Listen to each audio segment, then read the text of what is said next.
Bénédiction abondance en la faveur. Bonsoir. Au moins un dispensaire, au moins de l'électricité et au moins de l'eau courante.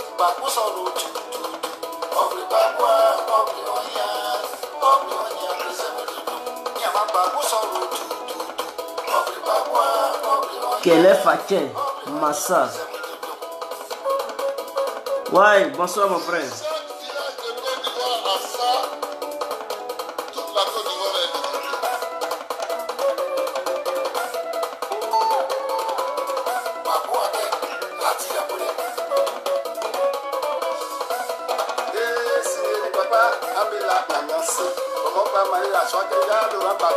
Koyou, François, bonsoir mon frère.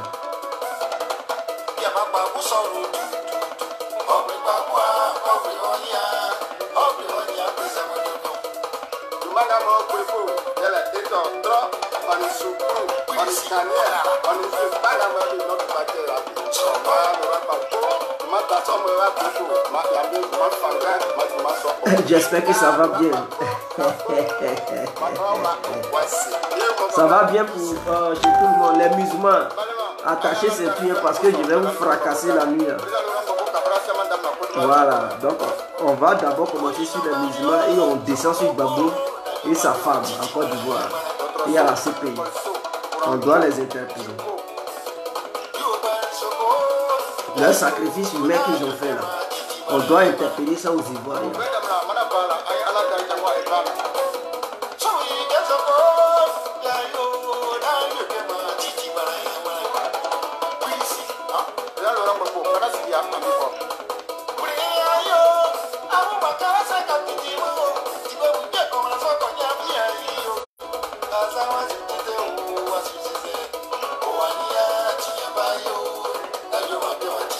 Bon, on va mettre c'est comment, comme c'est la chanson phare de Gbagbo.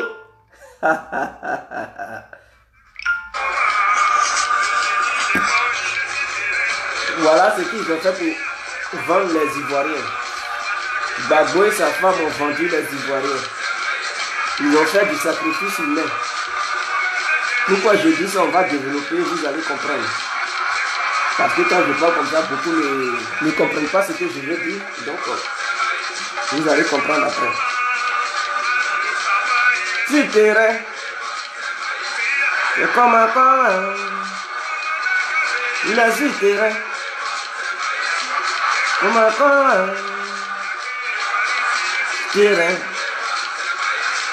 C'est comme un pain. Ziva, c'est maïs.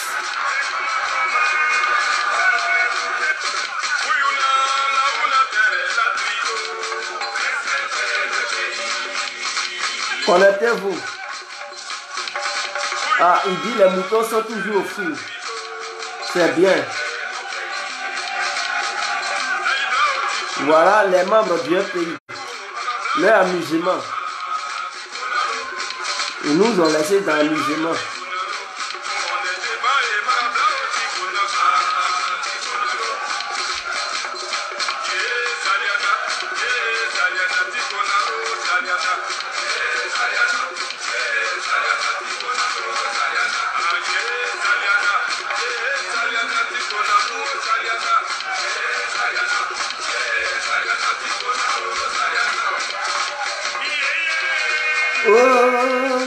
yeah, yeah.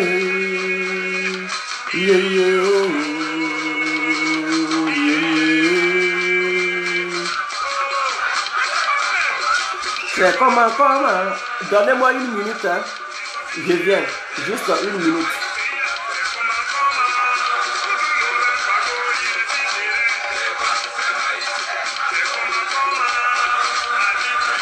Il est sur terrain.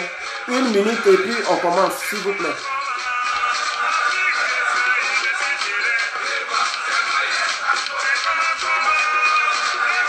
Charlie, c'est comment? C'est comment? Il est sur terrain.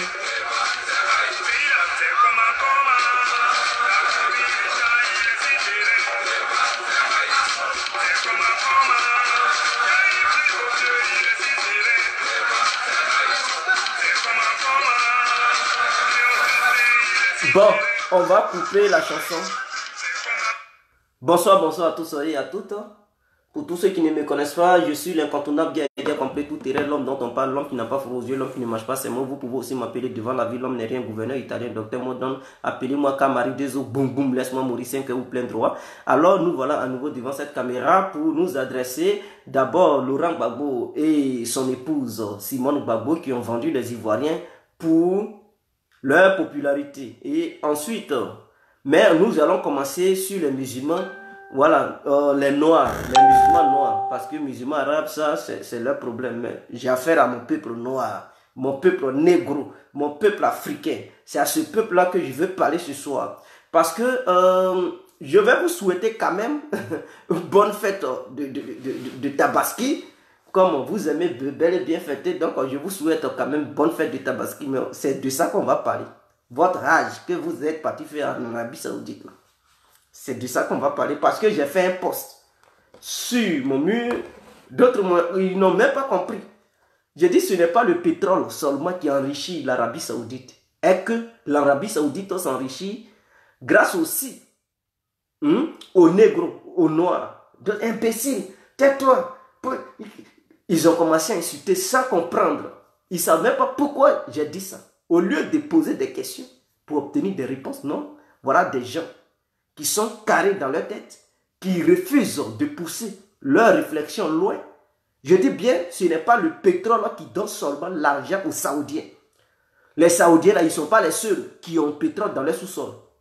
Il y a plusieurs pays du monde entier qui ont pétrole dans leur sous-sol. Mais pourquoi ils ne sont pas riches de la manière l'Arabie Saoudite est riche? Pourquoi les autres pays ne sont pas riches de la manière l'Arabie Saoudite est riche? C'est tellement simple. Il n'y a pas de débat. Est-ce que le Venezuela, dans son sous-sol, il n'y a pas de pétrole? Est-ce que l'Iran, dans son sous-sol, il n'y a pas de pétrole? Est-ce que le Nigeria, il n'y a pas de pétrole? Est-ce qu'en Libye, il n'y a pas de pétrole? Est-ce qu'en Russie, il n'y a pas de pétrole? Est-ce qu'en Jordanie, en Irak, en Syrie, et j'en passe, il y a du pétrole, même en Afrique, il y a des pays qui ont du pétrole. Mais pourquoi tous ces pays n'ont pas autant d'argent de la manière l'Arabie Saoudite a des milliards? Tout simplement parce qu'il y a la Mecque en Arabie Saoudite. Voilà un système qui leur apporte des milliards de dollars. Vous savez combien de personnes qui sont allées à la Mecque? Vous, Ivoiriens, je prends d'abord les musulmans de la Côte d'Ivoire. Pour qu'un seul musulman aille en Arabie Saoudite, son billet d'avion, là, il paye ça à combien? Ce n'est pas vous qui étiez là en train de pleurer pour dire Ouattara n'a qu'à diminuer prix de billets d'avion parce que ça coûtait 2 500 000.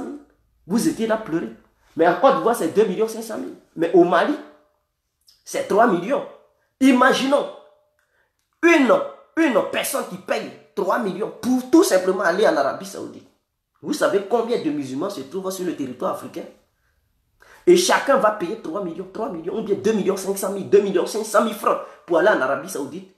Ça leur fait déjà des milliards de dollars. Je dis bien des milliards, ils n'ont même plus besoin d'argent de pétrole pour survivre. Ils n'ont même plus besoin d'argent de pétrole pour survivre.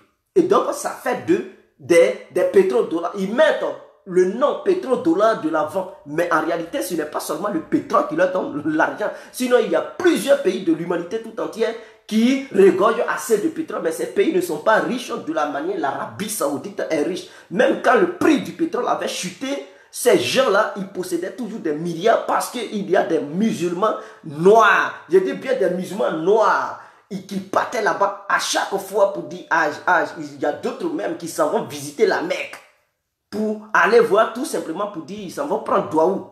Donc ils apportent des milliards de dollars. Je vais vous montrer les images et vous-même vous allez me dire si je mens ou bien si je dis la vérité.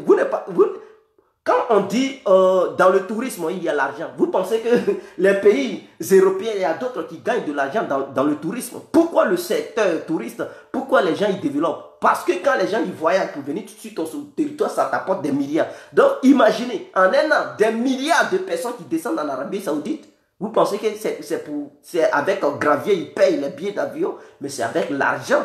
Et le prix des billets d'avion sont assez. Est assez plutôt. Le prix des billets d'avion est assez. Maintenant aussi, tu vas aller louer hôtel, tu vas manger. C'est-à-dire vous nourrissez, vous enrichissez les hôteliers, vous enrichissez ceux qui font le restaurant et tout ça. Vous vous rendez compte combien de milliards vous dépensez là-bas? Bande ignorante. Vous vous en rendez compte? Pendant ce temps, les Noirs, ils souffrent en Afrique. Déjà, ils n'arrivent même pas à manger. Et vous dites, on s'en va donner à Dieu. On s'en va demander Douaou à Dieu. Donc Dieu, il se trouve là-bas maintenant. Dieu, il se trouve maintenant, il se trouve dans un coin spécial. Et si tu veux demander Douaou, tu veux prier, c'est là qu'il faut aller. Si tu ne vas pas là-bas, Dieu, il ne t'écoute pas. Ce Dieu-là, il n'est pas mon Dieu.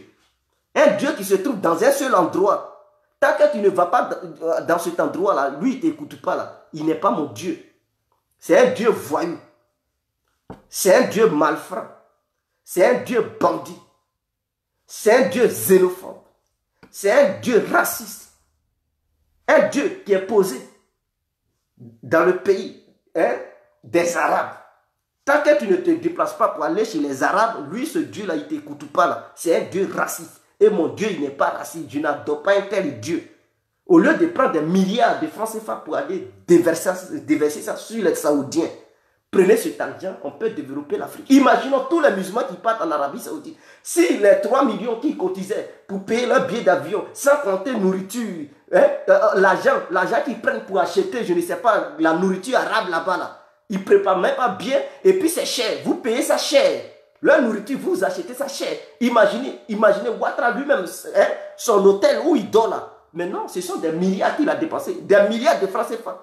Parce qu'il part en Arabie Saoudite demander pardon à Dieu. Comme Dieu, il se trouve là-bas. Ouattara lui seul, là où il doit dormir, là, ce sont des milliards. Moi, ces milliards, ça pouvait aider des pauvres, des orphelins en Côte d'Ivoire. Ça pouvait même ouvrir des écoles en Côte d'Ivoire. Imaginez, et ce n'est pas Ouattara seul. Il y a des hommes riches qui partent comme ça, ils dépensent des milliards. Sans compter même le peuple ivoirien et le peuple noir africain. Voilà pourquoi je dis que ce n'est pas le pétrole seulement qui leur apporte leurs milliards. Et que les négros ignorants là, ils envoient des milliards là-bas. Et ils enrichissent les Saoudiens. Voilà. Sur quoi je vais vous montrer les images. Vous-même, vous allez comprendre. L'Arabie Saoudite, combien de pèlerins qui partent là-bas. L'Arabie Saoudite. L'image de l'Arabie Saoudite, vous allez voir. Déjà, ils sont versés, on dirait Mania. Arabie Saoudite.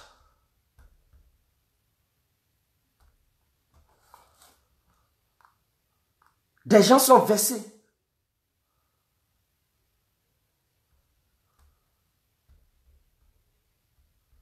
Excusez-moi.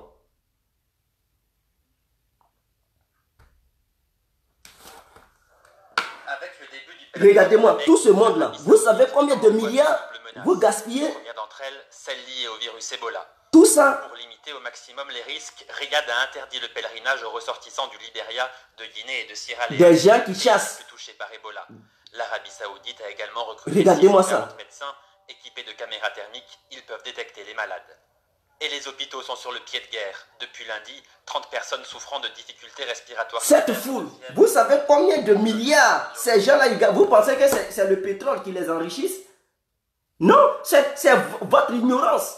Et vous allez dépenser des milliards de dollars, de francs CFA, et après on va aller au FMI pour dire donnez-nous l'argent parce qu'on n'a pas l'argent. Or, vous qui dépensez pour aller là-bas, là, dans vos familles, il y a des pauvres, des gens qui n'arrivent même pas à manger. Maintenant, vous gardez l'argent. Vous gardez, quand le petit te demande l'argent, mais il y a d'autres même, ils n'ont même pas les moyens pour aller à l'école. Quand ils vous demandent de l'argent, vous les giflez même. Mon argent est là pour aller voir Dieu en Arabie Saoudite. Dieu t'a dit qu'il se trouve en Arabie Saoudite. Ignorance va tuer le noir. Quel est ce Dieu paresseux qui ne se déplace pas, qui ne voit pas partout, qui n'écoute pas l'humanité tout entière, mais qui est dans un seul coin pour entendre la prière d'un individu quelconque? Il faut te déplacer à des milliards de dollars, à des milliards de francs CFA pour aller en bas de lui. Comme ça, lui, Dieu, il va t'entendre. Dieu, il est omnipotent, omniprésent, omniscient.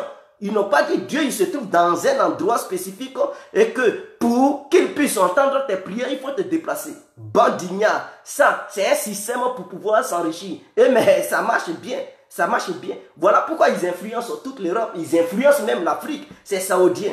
Ils influencent, ils vous influencent. Toi, depuis quand tu regardes ici, tu regardes, tu t'en vas adorer Dieu des Arabes. Ils t'ont appelé là-bas. Arabie Saoudite, c'est le pays de ton père. C'est le pays de tes aïeux, de tes grands-parents. Tu ne sais pas qui étaient tes grands-parents. Vous savez comment cette religion est arrivée en Afrique? Voilà la question que je vous pose. La religion est arrivée en Afrique comment? Voilà, avant l'arrivée de cette religion, comment les Africains vivaient. S'il y a quelqu'un parmi vous qui peut répondre à cette question, il n'y a plus de débat. Si tu sais comment cette religion est arrivée sur le territoire noir, le territoire des négros, si c'est arrivé de façon paisible ou bien dans la violence, dis-moi. Ne me dis pas que ceux qui ont amené ça là-bas, non, ils n'ont pas fait l'œuvre de Dieu. Non. C'est parce qu'ils croyaient en ça. Ils croyaient en ça. À votre Dieu là, qu'ils sont allés là-bas. Et ces gens qui croyaient en votre Dieu, ils sont allés égorger les gens là-bas. Ils sont allés tuer les gens là-bas. Donc, les Africains n'ont pas connu cette religion paisiblement. Et donc, vous ne pouvez pas nous dire que c'est une religion de paix et d'amour. Bandignard. Pensez, réfléchissez quand même. Toi, tu es noir, eux, ils sont blancs. Et maintenant, c'est leur Dieu. Si on dit on est colonisé, on lutte. Non, la France-Afrique, la colonisation doit être indépendante, mais pour être indépendant, il faut avoir aussi l'indépendance spirituelle aussi. Ce n'est pas seulement l'indépendance matérielle. On veut notre économie, mais toi, tu n'es même pas encore indépendant, tu veux ton économie. Mais tu es dépendant spirituellement. Ça veut dire ton cerveau est contrôlé par un petit arabe qui est couché en Arabie Saoudite là-bas et qui te demande de payer des milliards de francs CFA pour aller là-bas. Pendant ce temps, ta famille souffre. Ta famille souffre. Tu n'arrives même pas à aider les pauvres qui souffrent dans les rues, qui n'arrivent même pas à manger. Il y a des orphelins qui sont versés en Afrique. Des gens qui meurent à cause de la faim. Cet argent, on ne peut pas cotiser pour donner ça aux Africains. Pour pouvoir se nourrir les petits qui n'ont même pas de maman. Leurs parents les abandonnent dans les rues, qui ont besoin de soutien. Il faut maintenant les Européens encore pour aller là-bas pour aider ces enfants-là. On voit les ONG européennes qui partent en Afrique pour aider les gens qui n'ont même pas de quoi manger. Des enfants qui meurent parce qu'ils n'ont même pas de la bouffe. Pendant ce temps, les négros ont gardé des paquets de trucs, de francs CFA pour pouvoir donner ça aux petits arabes. Et il dit Dieu, tu as vu Dieu prendre ton argent. Quand tu envoies ça là-bas, c'est Dieu qui prend ça. Billet d'avion là, c'est à Dieu que tu donnes. Bande d'ignorantes que vous êtes. Billet d'avion que tu payes là. L'argent, ça part dans les poches des Saoudiens. Ils prennent ça, ils s'en vont payer les armes dans les mains des Américains. Ils signent des contrats de dollars, des armes, de guerre. 400 milliards de dollars. 1 million de dollars. Non, 400 milliards de dollars. 800 milliards de dollars. Mais cet argent, c'est l'argent des Noirs. Ils sont là, ils sont là. Vraiment, ça me fait mal. Voilà pourquoi j'ai posté ça. D'autres n'ont pas compris. Imbécile, tais-toi. Mais quand on pense un truc comme ça, on te demande de raisonner. C'est pas tout, on explique.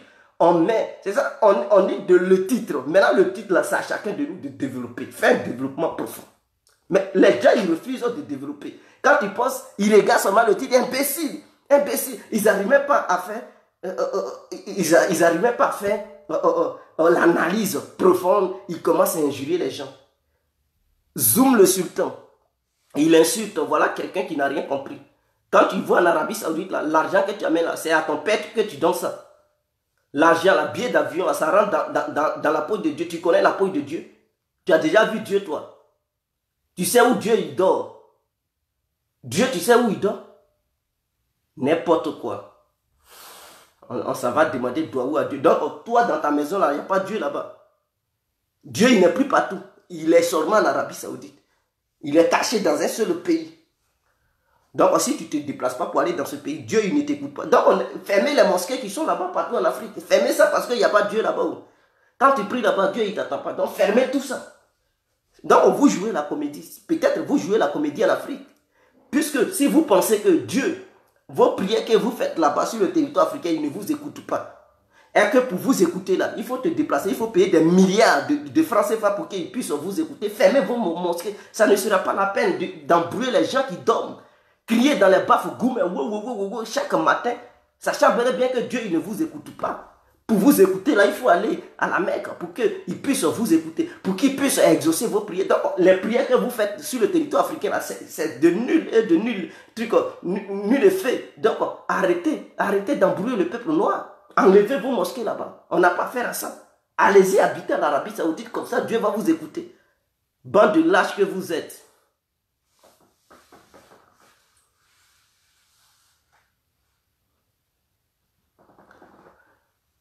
Mes frères,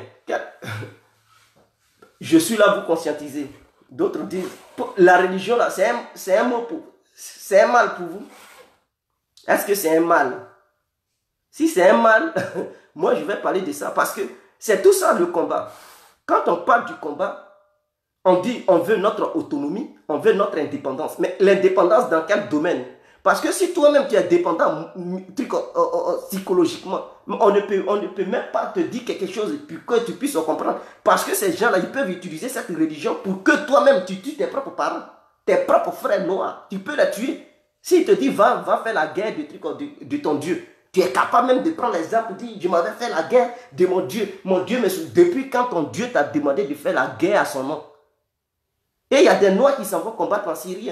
Ils s'en vont, chez eux, ils s'en vont faire la guerre de l'islam. Depuis quand ton Dieu t'a dit d'aller, tu connais les Arabes, tu sais où ils sont quittés. Et c'est toi maintenant qui s'en vas faire les guerres. À cause de quoi? Une religion. N'importe quoi. Pendant ce temps, il y a beaucoup d'Arabes qui tuent les Noirs. Tu ne vas pas faire guerre là-bas, mais toi tu te déplaces, tu t'en fais guerre chez les Arabes. Parce que tu dis oui, Dieu il est arabe. Dieu il vient de chez les Arabes, donc tu vas aller les aider. Voilà déjà un peuple qui est perdu. Un peuple prostitué, psychologiquement prostitué. Les Africains, ils sont des prostituées spirituels. Voilà des gens qui sont des prostituées. Ils suivent, ils passent leur temps à suivre Dieu des gens, Dieu des autres. Eux-mêmes, là, ils n'ont même pas de Dieu. Ils passent leur temps à suivre la religion des autres. Le noir, c'est lui qui va poursuivre la religion des chrétiens.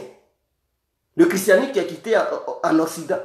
Ils suivent ça, ils vont quitter là-bas, ils vont suivre l'islam. L'islam qui est quitté au Moyen-Orient, chez les Arabes, ils quittent là, ils vont suivre le bouddhisme qui est quitté en Asie. Ils quittent là, ils vont suivre la Rose-Croix, les gens, les blancs qui ont développé les trucs, ils vont quitter là-bas, ils vont suivre la franc-maçonnerie. Les gens qui ont développé les trucs, les noirs vont quitter là-bas, ils vont suivre n'importe quoi. Et eux, tu leur demandes, et ta religion, ils disent, je me reconnais à Jésus, je me reconnais à Mahomet. Bande de lâches que vous êtes. Tu es perdu, tu es un prostitué spirituel, tu ne sais pas. Tu es un prostitué. Tu n'es même pas fier de toi. Et tu as peur de toi. Et pour aller au pèlerinage, si ce n'est pas à Rome, c'est maintenant à la Mecque. C'est là-bas Dieu est. Donc, on ferme toutes les églises et les mosquées de l'Afrique. Comme ça, on sait qu'il n'y a pas Dieu là-bas. Là-bas, là, quand vous priez Dieu, il ne vous écoute pas. Dieu n'est plus omniscient, il n'est plus omniprésent, il n'est plus omnipotent. Dieu, il est dans un seul endroit. Ah oui, il est dans un seul endroit. Donc, pour qu'il puisse vous écouter, déplacez-vous en dépensant des milliards. Pendant ce temps, l'Afrique est sous-développée. Et après avoir fini de dépenser les milliards, on s'en va encore prendre crédit. On s'endette, surendette. Et puis, on est toujours dans la pauvreté. Merde, quel est ce peuple ignare? Quel est ce peuple qui ne comprend rien? Toi, tu n'as pas l'argent, c'est toi qui payes billet d'avion à des milliards de francs CFA. Et après, quand tu quittes là-bas, tes poches sont vides, tu t'en vas encore prendre crédit. Tu vas vivre toute ta vie dans crédit. Prends cet argent, tu vas construire. Les musulmans qui font au nord, là, vous pouvez, tous les musulmans de la Côte d'Ivoire, vous êtes du nord. Les 1 million, les 2 millions, 500 000, 2 millions, bien 3 millions que vous dépensez, si vous mettez cet argent, vous pouvez construire même des écoles au nord développées là-bas. Voilà, c'est ça on dit, le blanc c'est ça, c'est comme ça il raisonne, le blanc. Mais le noir il ne pensait pas ça. Il attend Ouattara va construire l'école au nord. Tu penses que c'est Ouattara qui va développer le nord lui seul? Toi aussi tu peux développer là-bas. Si vous cotisez, 2 familles, 3 familles cotisent pour dire bon on va créer une école. Mais cette école sera au nom de cette famille. Le bénéfice, ces 3 familles vont partager l'argent. Ça peut vous aider des générations et des générations. Et d'autres familles aussi vont se mettre ensemble pour construire une école. Le nom sera équipé d'écoles. Et les nordistes, ils vont aller à l'école paisiblement. Ça va aider des gens. Et c'est maintenant à vous d'orienter, à vous de fixer la scolarité, l'inscription. Maintenant, vous prenez l'argent, vous partez en Arabie Saoudite et après, vous allez tirer en l'air. Les FSI, donnez-nous une villa, donnez-nous 12 millions. Vous dépensez l'argent, vous amenez ça chez les Saoudiens et après, vous allez embrouiller les Ivoiriens en tirant des coups de fusil pour dire, vous venez, vous demandez de l'argent. Quelles sont ces manières-là? Et quand on vous rappelle ça, non, il ne faut pas toucher la religion, mais on va toucher ça. On va toucher ça.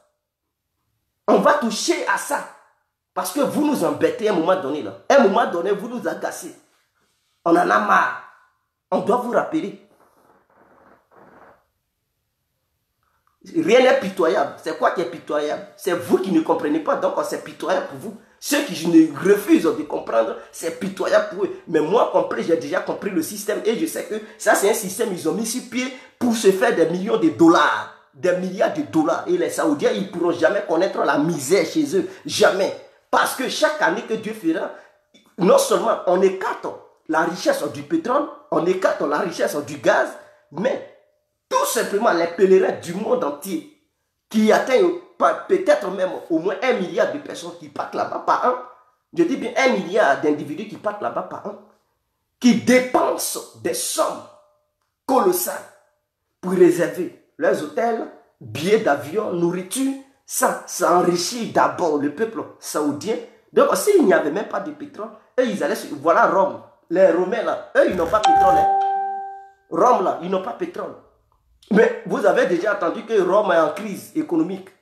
Les Romains, là, en Italie, là, ils n'ont pas de pétrole. Vous avez une fois entendu que non, ils sont en crise économique. Ils ne pourront jamais connaître ça. Parce que toutes les églises catholiques du monde entier versent de l'argent dans les mains des papes qui sont à Rome. Vous comprenez? Ils versent l'argent et les gens partent là-bas pour le pèlerinage aussi. Donc, ils gagnent de l'argent. Ils ne pourront jamais connaître la misère. Ils ne pourront jamais connaître la misère. Et donc, Rome seulement n'a pas de pétrole, n'a rien, aucune richesse dans son sous-sol. Mais Rome est riche. Vous partez là-bas, ils ont une richesse immense. Parce que toutes les églises catholiques du monde, ils contrôlent. Chaque église verse de l'argent. Donc, eux-mêmes, ils sont assis. Et puis, l'argent coule. Ils ont des milliards. Ils ont des milliards. Pendant ce temps, d'autres prêtres, ils violent les garçons. Ils font de la pédophilie. Ils foutent la merde. L'église ne les condamne pas. Et puis, bon, on va à l'église quand même. Et c'est ça, les Saoudiens.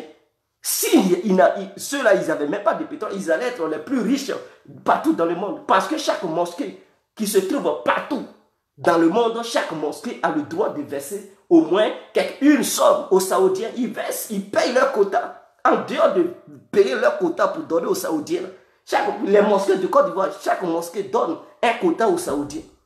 Ils participent, les imams là, ils donnent. En dehors de ça, les fidèles, ils doivent se déplacer, payer des billets d'avion chers. En dehors de ça, ils vont payer la nourriture. Enrichir les gens les Saoudiennes, les femmes saoudiennes ou bien les Saoudiens qui vont dans les restaurants, ils vont payer leurs marchandises. En dehors de ça, ils vont payer hôtels. Les hôtels qui sont chers, les chambres d'hôtel. Ceux qui n'ont pas l'argent, ils sont obligés de dormir à la Mecque là-bas sur je ne sais pas, des tapis. Ils vont mettre ça pour dormir là-bas. Et quand ils vont ramasser leur maladie sale là, ils vont amener ça en Côte d'Ivoire. Et après, c'est le peuple ivoirien qui va souffrir. On va mourir d'AVC, on va mourir n'importe comment. Et il va avoir une épidémie. Et ça va tuer tous les gens.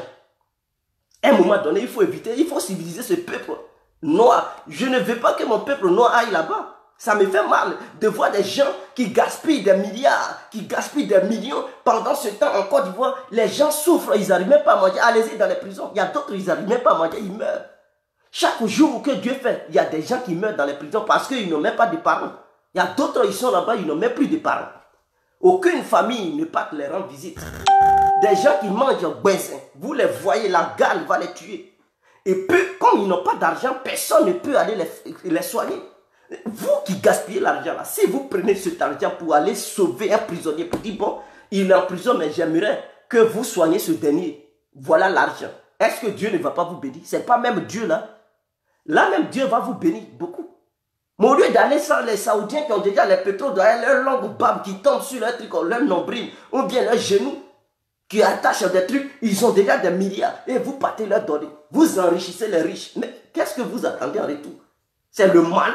Qu'est-ce que vous avez changé en Afrique depuis que vous partez en Arabie Saoudite? C'est quoi vous avez changé? Qui vous a dit paradis existe? Qui vous a dit enfer existe? Vous avez vu ça où? Tu es déjà mort pour aller voir le paradis? Est-ce que tu es mort un jour pour aller voir le paradis? Si paradis et enfer existaient, les esprits n'allaient pas exister. Je dis, les esprits n'allaient pas exister. Vous n'avez jamais vu quelqu'un qui est mort, dont son esprit existe toujours, qui parle.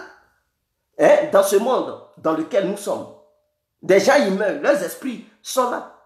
Tu n'as jamais fait un rêve pour voir tes anciens parents qui sont morts, tu ne vois pas leurs esprits. Quand tu vois leurs esprits, là, leurs esprits sont au paradis. Ils ne sont pas au paradis.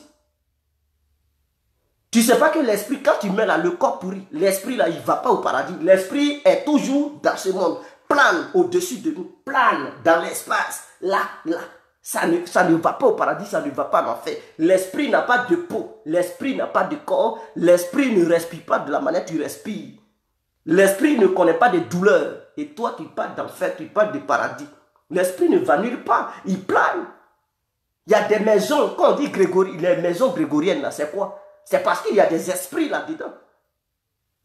Il y a des gens qui meurent dans leur maison, qui refusent de partir. Leurs esprits sont toujours dans les maisons. Et on dit ça, c'est une maison hantée. Pourquoi? Parce que ces esprits ne partent pas. Aucun paradis n'existe, aucun enfer n'existe. Tout se passe ici bas et dans l'espace. Au-dessus de nous, ta tête est là, ta tête est dans l'espace. Le vide, quand tu meurs, le corps rentre dans la terre et l'esprit se balade dans le vide. Mais tu ne peux pas voir l'esprit. Vous n'avez jamais vu, vous n'avez jamais entendu quelqu'un qui est clairvoyant à qui les esprits parlent. On vous a dit ces esprits-là sont en enfer ou bien au paradis. Les esprits parlent aux gens. Les esprits, allez-y demander, mais pourquoi vous êtes si ignorants pour aller remplir les poches des Saoudiens en pensant qu'il y a un petit paradis quelque part? Ces Saoudiens sanguinaires là, s'ils savaient qu'il y avait un truc au paradis, ils n'allaient pas tuer les Yéménites. Les gens qui sont là tuer des gens qui n'ont même pas de pitié. Ceux-mêmes chez qui vous dites que non, Dieu est logé et que là-bas, là, Dieu il se trouve là-bas, Dieu ne leur dit jamais que non, n'allez pas tuer des innocents. Des gens qui financent des terroristes partout dans le monde. C'est à ceux-là que vous partez donner l'argent pour qu'ils puissent aller payer des armes. Donc vous êtes des assassins. Vous êtes, parce que de façon indirecte, tu participes au crime que ces gens-là ils commettent. Donc vous êtes des criminels. Le fait d'enrichir quelqu'un, tu sais que c'est un terroriste. C'est un bandit notoire qui passe tout son temps à tuer des gens, à commettre des crimes contre l'humanité. Et toi, tu quittes là-bas, tu lui donnes de l'argent. Mais tu lui donnes les moyens d'aller acheter les armes. Et tu vas dire, mais pourquoi il tue? Mais c'est toi qui lui as donné les moyens. Si tu ne partais pas à la Mecque là-bas, ils n'allaient pas avoir les milliards de dollars pour aller payer des armes dans la main de Donald Trump. 400 milliards, ou bien 400 millions de contrats d'armes. Pour signer ça, pour faire quoi? Pour aller tuer les Yéménites, pour aller tuer les Syriens, et même pour financer beaucoup d'Arabes en Afrique. Tuer ton propre peuple noir, tuer les autres Arabes dont tu dis, tu fais partie, parce que c'est votre Dieu qui vous lie entre vous et les Arabes. Donc, si tu donnes l'argent à une autre personne qui tue non seulement la race noire, mais en dehors de la race noire, il s'en va encore tuer un autre peuple. Et vous êtes heureux chez vous, depuis quand Dieu a pris l'argent. Vous avez déjà vu Dieu? Dieu a fabriqué l'argent. L'argent, ce n'est pas Dieu qui a fabriqué, c'est l'être humain qui a fabriqué. Bande ignorante, il faut donner l'argent. Donc, votre Dieu là, l'argent est sorti d'abord, après votre Dieu est venu. Parce que si vous nous dites que votre Dieu existait il y a longtemps, mais l'argent est sorti il n'y a pas longtemps. L'argent là, que vous prenez pour dire, il faut donner l'argent. Il faut donner l'argent là, ça existe il n'y a pas longtemps. Donc, si l'argent est plus vieux maintenant, que votre Dieu, dites-le nous. Parce que je ne peux pas comprendre que dans votre livre saint, on dit qu'il faut donner l'argent à Dieu. Depuis quand votre Dieu a apparu et depuis quand l'argent a apparu? Et Dieu dit qu'il faut donner l'argent à Dieu. Dieu qui est le Père de tout, Dieu qui a tout, qui peut tout. Maintenant, c'est toi qui vas lui donner l'argent. Lui, il va payer pour l'argent. Dieu, maintenant, il a besoin d'argent pour manger. Il a besoin d'argent pour payer. Ne soyons pas des lâches à un moment donné. C'est toi qui as besoin d'argent. Si tu n'as pas l'argent, tu vas mourir. L'esprit ne meurt pas. L'esprit n'a pas besoin d'argent. L'esprit n'a pas besoin de nourriture. Maintenant, toi, tu prends l'argent, tu donnes ça à un esprit. Depuis quand tu as vu l'esprit te demander l'argent? Il faut être un ignorant pour penser que Dieu a besoin d'argent. Entre l'argent et Dieu, qui est vieux? Qui est vieux? Avant même que l'argent n'apparaisse, Dieu, il mangeait quoi? Dieu, il mangeait quoi? Donc Dieu, il n'existait pas avant l'existence de l'argent. Dites-nous si l'argent est vieux que Dieu. Dites-le nous. Mais moi, à ce que je sache, je sais que Dieu est vieux que l'argent. Donc Dieu, il n'a pas besoin d'argent pour survivre. Dieu, il n'a pas besoin. Les premiers hommes là, eux là, ils ne connaissaient pas l'argent. Donc eux là, comment ils faisaient pour survivre? Ils faisaient comment pour survivre? Parce qu'ils n'avaient pas l'argent pour donner à Dieu. Comme l'argent est venu, les gens, ils font leur business, ils écrivent un livre, ils mettent dedans, il faut donner beaucoup d'argent à Dieu, comme ça Dieu va te bénir. Bande de lâches. Vous êtes conscient, cerveau là, les neurones là, c'est pour que ça puisse vous permettre de réfléchir. Vous ne réfléchissez pas, vous suivez de façon notoire. Mais toi là, est-ce qu'ils ont enlevé ta cervelle? L'être humain est né pour réfléchir. Il faut te poser des questions profondes. Et quand tu poses des questions, tu fais des recherches pour trouver les réponses à ces questions que tu te poses. Mais vous ne vous posez pas des questions. Quand on vous dit, vous vous soumettez. Vous croyez bêtement, sauvagement. Et ça, c'est pas digne d'un être. Et ce sont les noirs qui croient ça. Les noirs qui font ce genre de bêtises. Le blanc, il réfléchit 1000 fois. Le blanc, avant, il fait des recherches. Le blanc, ce n'est pas quelqu'un à qui on peut tromper comme ça. À cause de ça, ils sont vigilants. Le blanc, il est très vigilant. Parce qu'ils font des recherches profondes. Mais le noir, dès que tu lui dis, ah oui, c'est vrai, tiens-le. Ni abe, tiens fort. S'il a dit ni abe, tiens fort, c'est fini. Son cerveau est carré comme ça. Il ne réfléchit plus. Il suit bêtement. Et il est prêt même à tuer. Parce qu'on lui a dit, ce que l'autre dit, c'est tiens. C'est la vérité. Donc, pour lui, il ne faut plus lui dire que non, ce n'est pas la vérité. Tu lui dis ça, tu risques de te faire abattre, de te faire assassiner. Et c'est grave. Laissons maintenant côté religieux. Revenons maintenant du côté de Laurent Gbagbo et Simone Gbagbo. Je vais prendre un verre pour essayer de vous développer ça.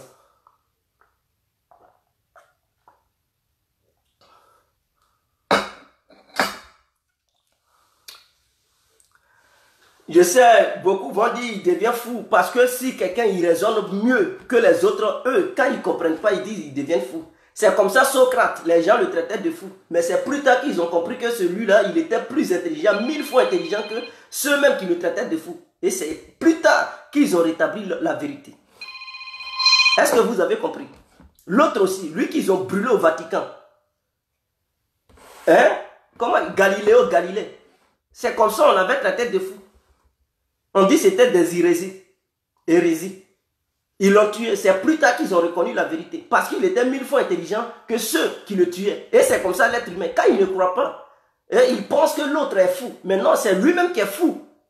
Parce que l'autre, il est 1000 fois intelligent. Il réfléchit 1000 fois. Donc, c'est sa mentalité, son intelligence est au-dessus de la tienne. Donc, quand tu ne comprends pas, tu vas le traiter de fou. Et même, tu es capable de le tuer. Et peut-être ce sont des années plus tard. Toi, tu vas mourir. Et l'autre génération qui va comprendre que, c'est que l'autre disait, il disait la vérité. Mais il y a longtemps, on l'avait déjà tué.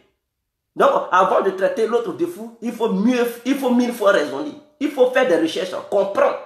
Le monde est un système. Et quand tu ne comprends pas le système de ce monde, tu es perdu. Les gens, ils vont t'arnaquer dans l'histoire de Dieu. Et cette histoire de Dieu est un business mis sur pied par des gens qui gouvernent ce monde, qui contrôlent ce monde. Ce sont eux qui ont tracé les lignes pour embobiner ceux qui y vivent, pour ne pas que ces gens-là se révoltent contre eux. Parce que se révolter contre eux est égal à perdre le contrôle du monde. Donc, pour maintenir les gens dans l'ignorance, il fallait tracer des grandes lignes et se partager le monde. Voilà pourquoi le monde a été partagé. Et dans cette partage, il y a eu cette histoire de religion. Et donc, les gens se sont accrochés. Donc, les religieux, ils sont faits pour influencer la société. Sinon que Dieu, il ne t'a pas dit d'être religieux pour qu'il puisse t'écouter. Dieu n'est pas dans la religion. Que tu sois pas un religieux, Dieu est avec toi. Il n'a pas besoin de religion pour se manifester. Pour prouver que lui, il est Dieu. Donc, ceux qui pensent qu'être religieux, avant d'être reconnu par Dieu, vous faites une erreur grave. Donc, réveillez-vous. Votre argent, prenez ça, allez-y, donnez à vos parents, financez vos cousins, vos cousines, nièces, ou bien neveux, ou bien les membres de la grande famille, ou bien la jeunesse du village. Financez ces gens-là, payez la scolarité des gens, et Dieu va vous bénir. Au lieu d'aller donner ça aux Saoudiens, des langues babes, des gens qui ont déjà des pétrodollars, vous partez les enrichir. Et vous pensez que oui, avec ça, Dieu va vous bénir. Quand l'ignorance prend le dessus de la raison, c'est comme ça, l'être humain est noir. Moi, j'ai affaire au noir, je n'ai pas affaire à un autre truc. Voilà, donc on va maintenant parler de Gbagbo. Vous savez, Laurent Gbagbo et Simone Gbagbo, j'ai l'impression qu'ils ont vendu le peuple ivoirien pour leur popularité. Pourquoi je le dis? Parce que la politique de Gbagbo et Simone Gbagbo, d'abord, ce n'est pas une bonne politique. Ils s'en foutent du peuple noir et précisément du peuple ivoirien. Ils ne calculent pas le peuple ivoirien et ça me fait mal quand je vois Laurent Gbagbo se comporter ainsi. Voilà Gbagbo, depuis la CEP, il fait une politique notoire. Une politique qui est désagréable vis-à-vis du peuple ivoirien et je n'aime pas ça. J'aimerais rappeler à Laurent Gbagbo et à Simone Gbagbo, à sa femme Simone Gbagbo qui est en Côte d'Ivoire. J'aimerais rappeler toutes ces deux personnes. Alors, cher peuple ivoirien, nous savons qu'en Côte d'Ivoire, Laurent Gbagbo et ses amis ont créé leur parti appelé le FPI, dans lequel Simone Gbagbo était depuis le début, a participé aussi à la création de ce parti politique, je n'en disconviens pas. Mais dès les années 1980, Afim N'Guessan a rejoint le FPI. Vous comprenez? Il a milité au sein du FPI, sa femme aussi a milité au sein du FPI. Ensemble, ils ont milité. Ce n'est pas quand Gbagbo a pris le pouvoir qu'Afi est venu. Hein. Non, ils ont milité ensemble. Et Afi a été le premier député au sein du FPI en Côte d'Ivoire. Oui, je tiens à vous rappeler cela. Il a été le premier député élu au sein du FPI en Côte d'Ivoire. Ils ont milité depuis les années 80, 90. Donc Afi était déjà un Gbagbo quand le multipartisme a vu le jour.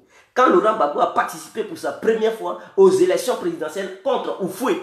Afi était déjà avec Gbagbo. Ce n'est pas quand Laurent Gbagbo a participé à Oufoué qu'Afi est venu après pour profiter. Non, il était déjà avec Gbagbo. Il n'a pas créé le parti, mais il a renforcé le parti. Il a porté des gens, des militantes au sein du parti. Parce que le FPI n'était pas encore populaire. De la manière, il est un peu populaire aujourd'hui. Est-ce que vous comprenez? Les années 80, là, le FPI n'était pas encore populaire comme ça. Et là, il fallait des personnes pour pouvoir renforcer le FPI. Les gens ont créé cette. Mais quand on crée, il faut maintenant convaincre le peuple. On ne crée pas pour regarder le peuple. De la manière, Bleu Boudé a créé son COGEP. Le COGEP est un parti politique maintenant. Mais le COGEP n'est pas encore si populaire en Côte d'Ivoire. Donc, pour essayer de convaincre la population, il a besoin des gens pour convaincre la population. Et si quelqu'un rejoint Bleu Boudé maintenant, c'est un exemple que je prends. S'il rejoint Bleu Boudé maintenant, Bleu Boudé a créé ça avec ses amis 7. Mais si quelqu'un le rejoint maintenant et qu'il combat ensemble avec Blé et ses amis pour prendre le pouvoir peut-être dans 15 ans, 20 ans, 30 ans, ce dernier, il ne va pas dire non, c'est un traître parce qu'il n'a pas créé aussi le parti. Mais non, il n'a pas créé ça 7. Mais il a milité et il a porté aussi des militants et des militantes au sein du parti. Donc c'est ça le cas d'Afim N'Guessan. Lui et sa femme ont milité tous les deux pour apporter des gens au sein du parti. Avant même la première élection présidentielle de Côte d'Ivoire, Afi était déjà un Gbagbo. Et à sa présence, Gbagbo a participé. Il a perdu face à Oufoué.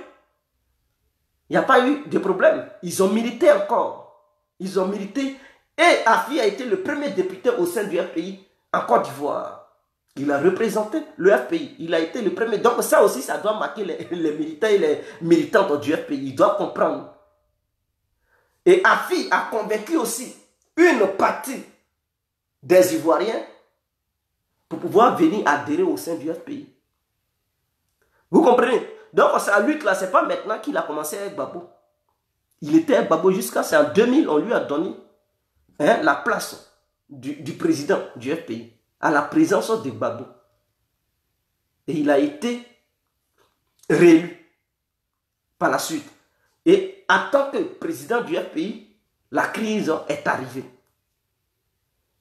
Mais d'autres reprochent à Afi d'avoir trahi la Côte d'Ivoire. Que les accords de Québec, il a signé ça. Donc il a trahi la Côte d'Ivoire. Mais si votre Gbagbo en question, il a cédé. Ce n'est pas Afi qui ne va pas céder. Afi n'était pas au pouvoir, ce n'est pas lui qui gouvernait le pays. Si Gbagbo, Blaise Compaoré a manipulé Gbagbo au Burkina là-bas, à Ouaga, à Côte de Ouaga, ce n'est pas Afi qui a signé. Si Gbagbo a été manipulé et qu'il a donné l'ordre pour dire non qu'à signer à Côte de Ouaga, à Accra, il y a eu des accords. Accra 1, Accra 2. Il y a eu même des accords en Afrique du Sud. C'est là-bas même il a désigné Ouattara comme candidat. Ce n'est pas Afi qui a signé. Donc Afi, il vient à Paris. Mais les Français, de la manière, ils ont mis pression sur Gbagbo pour qu'il signe. C'est la même chose, ils ont mis pression sur Afi. Afi a signé. Qui veut mourir? Qui veut mourir? Gbagbo ne voulait pas mourir, il a signé. Afi aussi ne veut pas mourir, il a signé. Mamadou Coulibaly s'est levé, il était fâché, il s'est levé. Donc voilà comment c'est la pression, suite à la pression française, que ces gens ont signé. Gbagbo a cédé, Afi a cédé, et beaucoup de personnes ont cédé. Suite à la pression, Gbagbo a nommé votre Soro. Ce n'est pas Afi qui a demandé à Gbagbo de nommer Soro comme premier ministre de la Côte d'Ivoire depuis 2007. Jusqu'en 2010, si j'ai la bonne mémoire, 2007 ou bien 2005 ou quelque chose comme ça. Seydou Eliman Diarra, Gbagbo a nommé tous ceux-là. Charles Kouna Bali, il les a nommés des ministres en Côte d'Ivoire. Ce n'est pas Afi qui a demandé à Gbagbo de les nommer. Donc si on parle de la traîtrise là, ça veut dire que Gbagbo avait déjà trahi le peuple. Quand il nommait ces gens-là, le peuple était mécontent. Mais qu'est-ce que Gbagbo a dit? Il dit non, essayons-les. Donc ce n'est pas Afi qui avait demandé à Gbagbo de les nommer. C'est suite à la pression européenne qu'il les a nommés. Donc, si Gbagbo il cède à la pression, lui que vous appelez Woody de Maman là, s'il peut céder, ce n'est pas Afi. Afi, lui, il ne se fait pas appeler Woody de Maman. Afi, il est simple cadre au sein du FPI, il est le président du FPI, donc ce n'est pas à lui de donner les ordres à Gbagbo de nommer qui il veut, premier ministre ou pas. Non, c'est Gbagbo même qui prend les décisions. Donc Gbagbo a trahi le peuple. Il y a longtemps, Gbagbo a nommé Ouattara comme quand il a signé pour mettre Ouattara comme un candidat. Donc ce n'est pas Afi. Donc si Afi a signé à Paris, là, ça ne doit pas vous faire mal.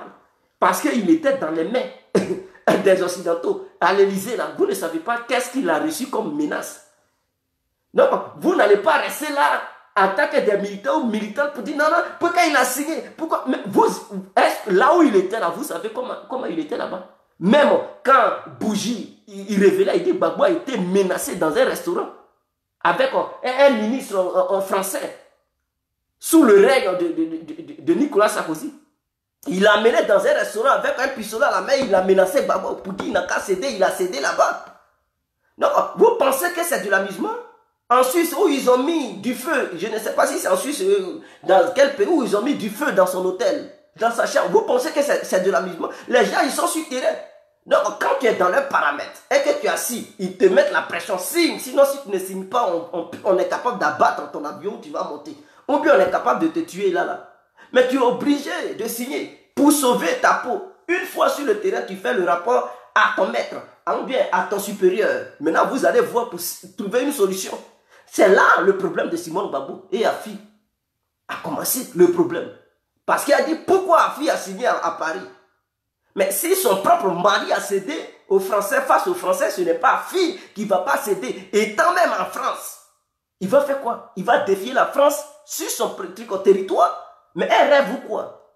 Alors Simone Gbagbo a eu la haine contre Afi. Gbagbo a eu la haine contre Afi. Maintenant quand 2010 est arrivé, l'autre dit il a gagné, l'autre dit il a gagné. Il fallait maintenant faire la diplomatie. Afi a pris les choses en main. Gbagbo l'envoyait. Pendant ce temps, Gbagbo était caché au bunker. Il ne sortait plus. Il ne parlait même plus à la population ivoirienne.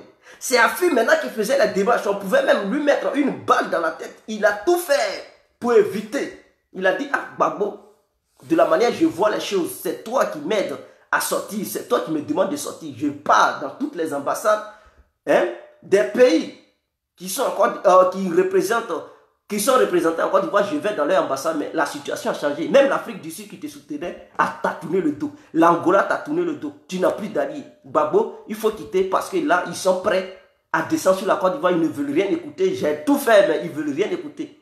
Sangaré et Simone Gbagbo disent non, non, non. Gbagbo ne bougera pas. À un moment donné, ceux qui suivaient la chaîne nationale, RTI, ils ont dit que Gbagbo allait faire un communiqué. Il y a eu une bande qui passait, on dit que le président allait se prononcer. Et que le président allait tenir un discours pour sa démission. Et tout le monde le savait. Moi-même, j'ai vu ça. Mais à un moment donné, le président n'a pas pu tenir le discours. Parce que Sangaré et Simone Gbagbo l'ont empêché. Et comme les gens passaient, Soro Guillaume était à l'hôtel du Golfe et il dit ce n'est plus une question de jours, c'est une question d'heures. Et Ouattara a dit eux, ils sont maintenant les forces gouvernementales. Et que les forces qui sont du côté de Laurent Gbagbo étaient des rebelles. Donc on mate la rébellion. Ouattara a tenu ce discours. Et les gens qui ont passé, boum, ils ont déclenché. Ils ont déclenché le combat. Boum, boum, boum, boum, boum. Donc chacun s'est cherché, chacun a fui. Gbagbo a été arrêté, conduit à la CPI. Les Afi, tout le monde a été arrêté, conduit dans des lieux secrets et tout. Alors, où est le problème? Si Afi avait trahi Gbagbo, mais ils n'allaient pas l'arrêter. Au contraire, ils allaient le protéger. Parce que Afi n'était pas le seul qui était du côté de Gbagbo. Il y avait plusieurs ministres qui étaient du côté de Gbagbo. Pourquoi les autres n'ont pas été inquiétés? Pourquoi les autres n'ont pas pompé? Pourquoi les autres n'ont pas subi les humiliations qu'Afi a subies? Ils l'ont mis même dans Caleçon. Ils l'ont filmé, en pompant, ils l'ont balancé sur les réseaux sociaux. Ils l'ont humilié. Vous pensez qu'Afi n'est pas papa de quelqu'un? Vous pensez qu'il n'a pas aussi sa femme? Mais non, dans tout ça, là, ils l'ont humilié. À cause de quoi? À cause de Gbagbo. Vous avez connu la culotte d'Afi. À cause de qui? Gbagbo.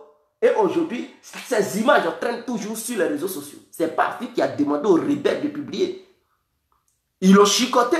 À cause de qui? Gbagbo. Donc s'il avait trahi Gbagbo, là, pour que Gbagbo tombe, ils n'allaient pas l'humilier comme ça. Et combien d'années il a fait en prison? Il aurait été en 2002, en 2011. Hein?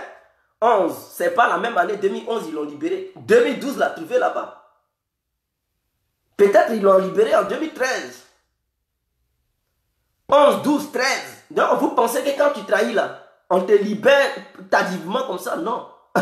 Ils ne l'ont pas libéré tardivement. Et ils l'ont libéré au même moment que Michel Gbagbo. Donc si Afi a trahi, c'est que Michel Gbagbo aussi a trahi.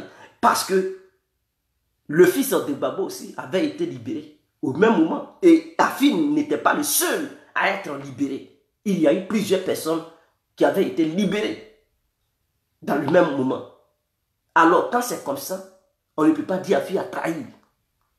Afi se lève, il dit bon, nous allons essayer de mener maintenant les actions pour participer aux élections et faire sortir Ouattara du pouvoir. Sangaré change de face, il dit Afi veut tourner la page de Gbagbo. Afi est un traître. Afi a tenu un discours de l'autre côté pour dire Laurent Gbagbo est dans un cercueil, vivant. Et donc, il ne faut pas les gens vont entendre Gbagbo, ils n'ont qu'à mener les actions. Donc, Afi veut tourner la page de Gbagbo. Il allait dire ça à Jeune Afrique. Il allait gâter le nom d'Afi. Voilà, il part en prison là-bas, il trouve la résidence surveillée de Simone Gbagbo, il met des choses dans la tête de Simone Gbagbo. Elle aussi, comme elle avait la haine contre Afi, elle dit oui, Afi est un traître, je me reconnais un truc à Sangaré. Ok, on est là, tout est divisé. Gbagbo aussi, ils s'en vont, ils gâtent. Je ne sais pas qu'est-ce qui se passe dans la tête du vieux Gbagbo, mais lui aussi, il prend position, il ne veut pas recevoir Afi. Et il est là, il reçoit tous les rebelles, les criminels des Ivoiriens là. Les gens, les bourreaux du peuple ivoirien, le peuple qui a soutenu Gbagbo, ce peuple qui s'est battu pour soutenir Gbagbo, ceux qui ont égorgé ce peuple, ceux qui ont fusillé ce peuple, ceux qui ont violé ce peuple, Gbagbo les reçoit. Ils mangent sur la même table. Gbagbo, il boit la bière, il boit le vin à la CPI avec les bourreaux des Ivoiriens. Gbagbo danse avec les bourreaux des Ivoiriens. Et ceux qui ont défendu les Ivoiriens, Gbagbo les rejette. Il ne veut pas les voir. Les Marcel Gossiou, les Afou Guessan. Et même la femme de... Comment il s'appelle?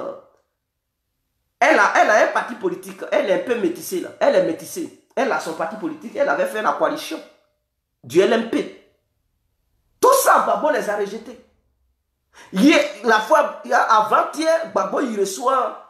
Vous voyez, si Gbagbo il reçoit Soro comme ça, c'est un flagrant délit. Donc Soro il envoie ses bons petits. Parce que s'il envoie quelqu'un qui est proche de Soro comme ça, ils vont dire non, non, le président Gbagbo a reçu quelqu'un qui est proche de... Donc Soro il passe par ses petits, saoulés, et il envoie les saoulés. Il demande à Soulé de voir ses amis pour aller donner son message à Gbagbo.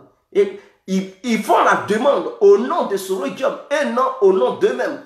Ils ont fait la demande pour dire Soro. Ils ont vu Diaby Youssouf pour dire Soro nous demande d'aller voir le président.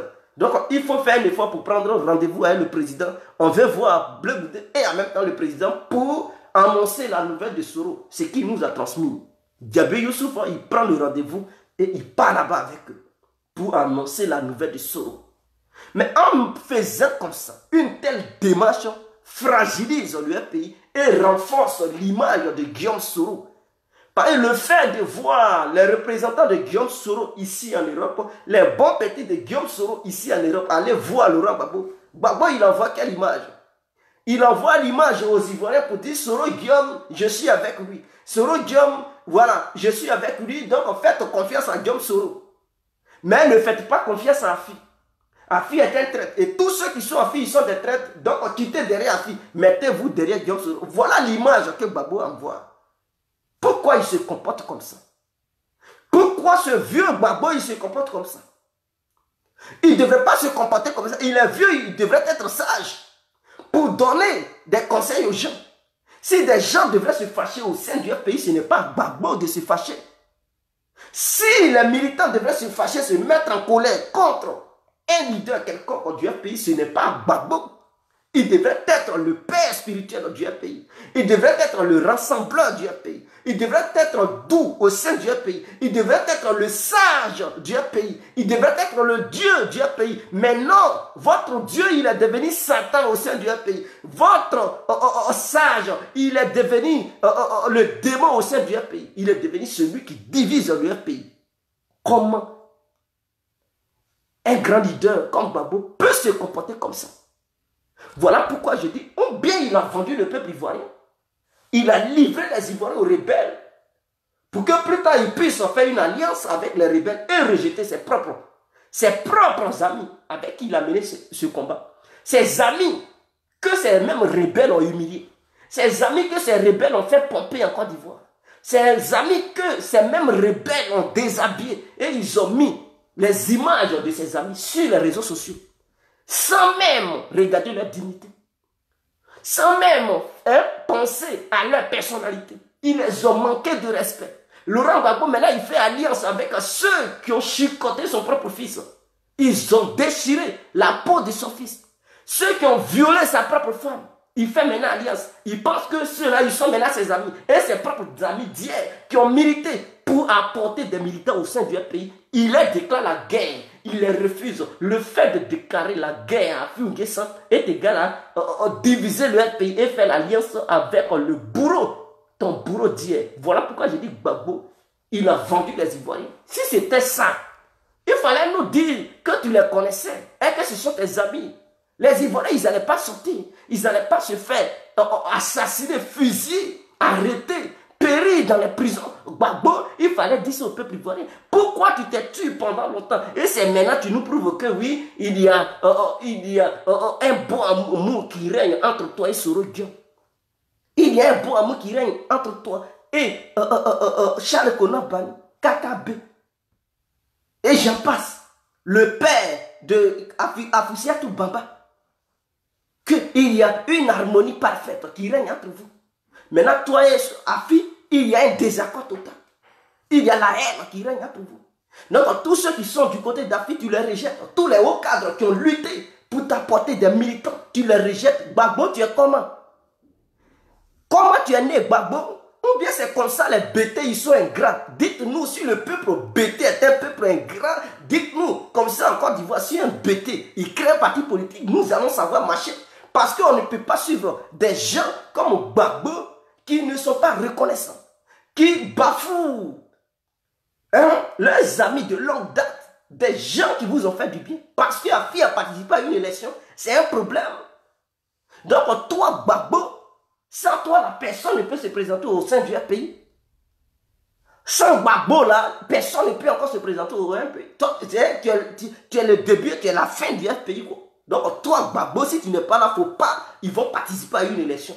Tu es comment? Tu es un être humain comme tous les autres. Tu as créé le mouvement, tu as créé le parti, là. Cela ne veut pas dire que le mouvement se limite à toi. Cela ne veut pas dire que le parti là se limite à toi. En part toi là, il y a quelqu'un. Et après toi là, il y aura des gens. Tu n'es ni le début, tu n'es ni la fin du FPI. Si tu n'existes plus aujourd'hui là, le FPI vivra. Donc tu ne peux pas bloquer le fonctionnement du FPI. Tu es comment? Le vieux qui devrait être sage, rassembler le FPI, c'est ce vieux-là qui se joue, je ne sais pas, mais qui divise le FPI. Et qui ne regarde pas. C'est là l'image que tu donnes à Soro. Les Ivoiriens, ils vont faire confiance à Soro. Ils vont dire, bon, les petits de Soro ont été reçus par Gbagbo, donc Gbagbo, il est en accord avec Soro. Donc, il y a des gens qui vont aller voter Soro. Hein. Ah oui, aux élections de 2020. Parce que l'image que Gbagbo il envoie, c'est qu'il dit à certains militants du pays qu'il est d'accord avec Soro. Et donc il approuve.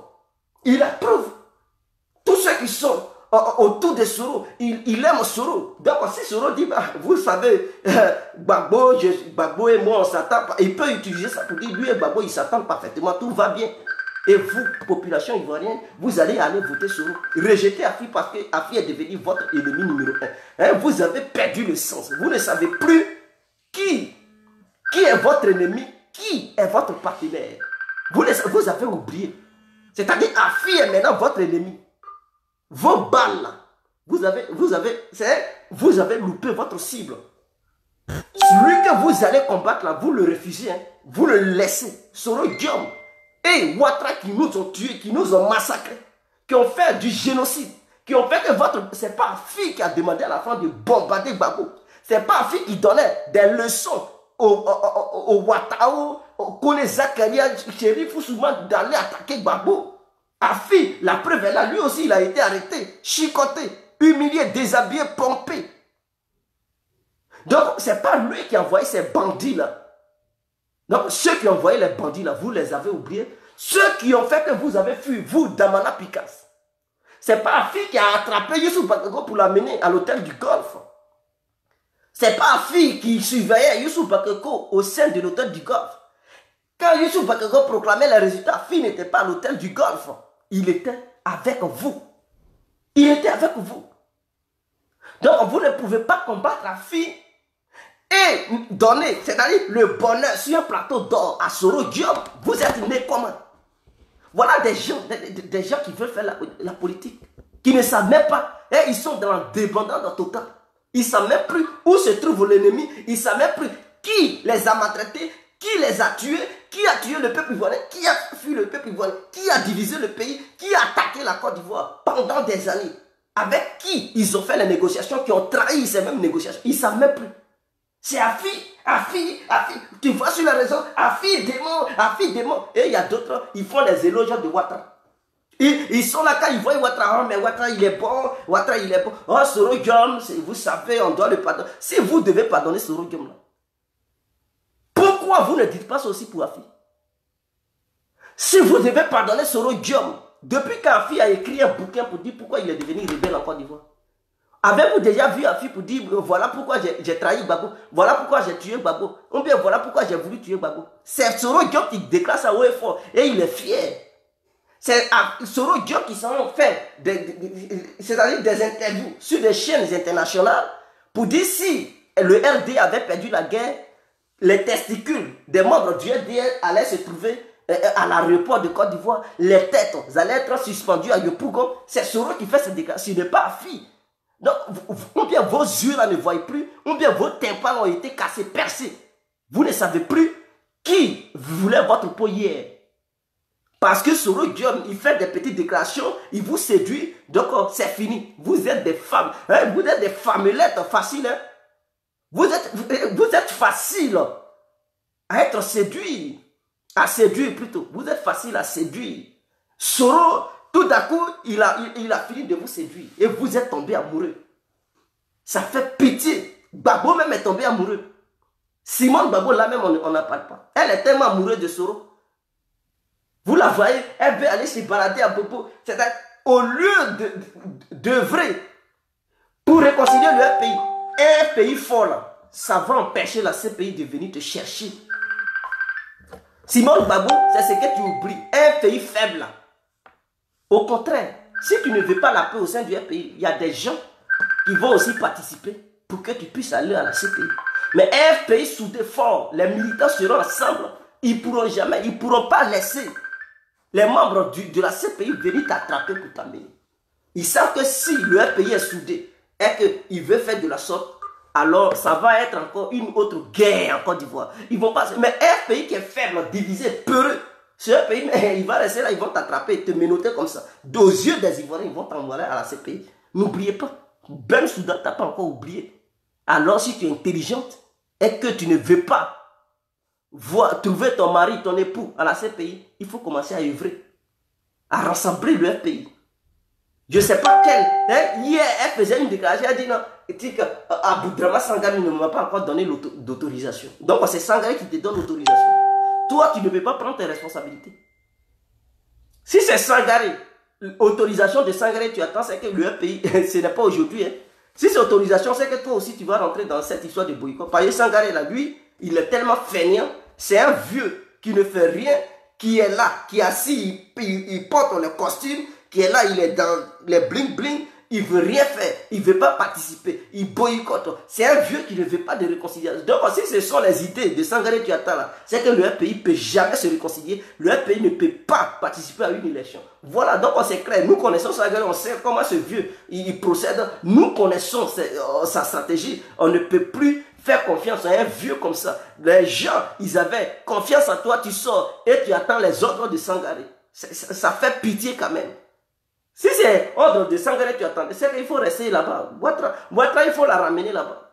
Parce que les gens, ils pensaient que tu allais faire quelque chose, tu allais changer quelque chose au sein du pays. Ils t'ont tellement fait confiance, tu es sorti, ils ont tellement dansé. Tu sors et tu es là les humilier. J'attends les ordres de Sangaré. Mais c'est à toi de demander à Sangaré de se calmer. Maintenant, si c'est Sangaré qui t'influence, c'est que ce n'est pas la peine. Ce n'est pas la peine. C'est à toi d'influencer Sangaré. C'est à toi de lui demander de se calmer. De revoir les choses. Maintenant, c'est lui maintenant qui te dit ce que tu dois dire. C'est lui qui t'influence, c'est lui qui te donne les ordres, c'est lui qui te situe comment tu dois faire, comment tu ne dois pas faire. Il ne faut pas reconnaître la fille, il faut lui reconnaître, lui Sangaré, lui seul. Il ne faut jamais prononcer le nom de la fille, il ne faut pas rassembler le FPI. Et ça là, à quoi ça, mais tu as humilié le peuple ivoirien. Tu penses que c'est en donnant les moutons aux femmes qui sont là-bas là, que tu vas devenir triste. Les gens ils vont te soutenir. Ceux-là, ils s'en foutent de toi. Hein. Ces femmes-là, celles-là, elles s'en foutent de toi. Si tu veux là, il faut payer 1 milliard de moutons. Il faut leur donner. Aucune femme parmi elles ne pourra donner leur voix aux membres du pays. Il faut mettre ça dans la tête. Or, tu ne peux pas dépenser 1 franc. Mais si tu fais tout simplement la paix avec ta fille, les militants qui suivent ma fille, ils vont soutenir leur pays, ils vont donner leur voix au FPI. Mais si tu veux payer toutes les cargaisons des moutons de la planète, va donner ça là où tu pars, où tu livres là. Eux là, tu ne pourras jamais avoir leur voix. Et au contraire, ils prendront les armes pour aller t'assassiner, te fusiller, te faire la guerre. Tu dois pas oublier ça. Donc si tu attends la bonté de ces gens-là en dépensant des milliards pour leur donner des moutons, tu as tiré à terre. Parce que s'il y a occasion, eux là, ils ne vont pas te louper. Il ne faut pas penser que c'est parce que tu leur donnes moutons qu'ils vont. Non, non, non. Ils ne présentent pas. Ceux-là, ils gagnent occasion, ils vont t'allumer. Hein. Ils ne jouent pas. Ah, non, non, ils sont sans pitié. Mets ça dans ta tête. Oh, la fille là, il n'est pas là pour te tuer. Il suffit de dire pardon. Ou bien, mettez-vous ensemble pour l'évolution du FPI. Et le FPI va se consolider Eux là, ils peuvent donner leur voix aux membres du FPI. Mais ceux à qui tu donnes les moutons là, ils ne sont pas prêts. Aujourd'hui, demain et toujours. Et même s'ils gagnent l'occasion, ils risquent quand même de t'abattre, de te fusiller. Mets ça dans ta tête. Il faut chercher où se trouvent tes intérêts. Donc l'antenne est ouverte pour tous ceux qui veulent participer. Alors je vous attends ici. Le numéro est juste sur le titre de la vidéo. On vous attend.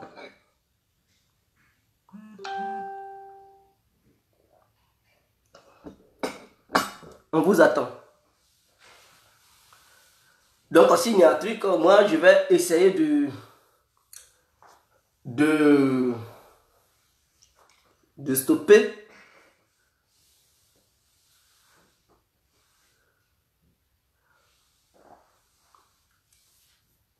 Insulter comme vous voulez, mais je dis mes vérités.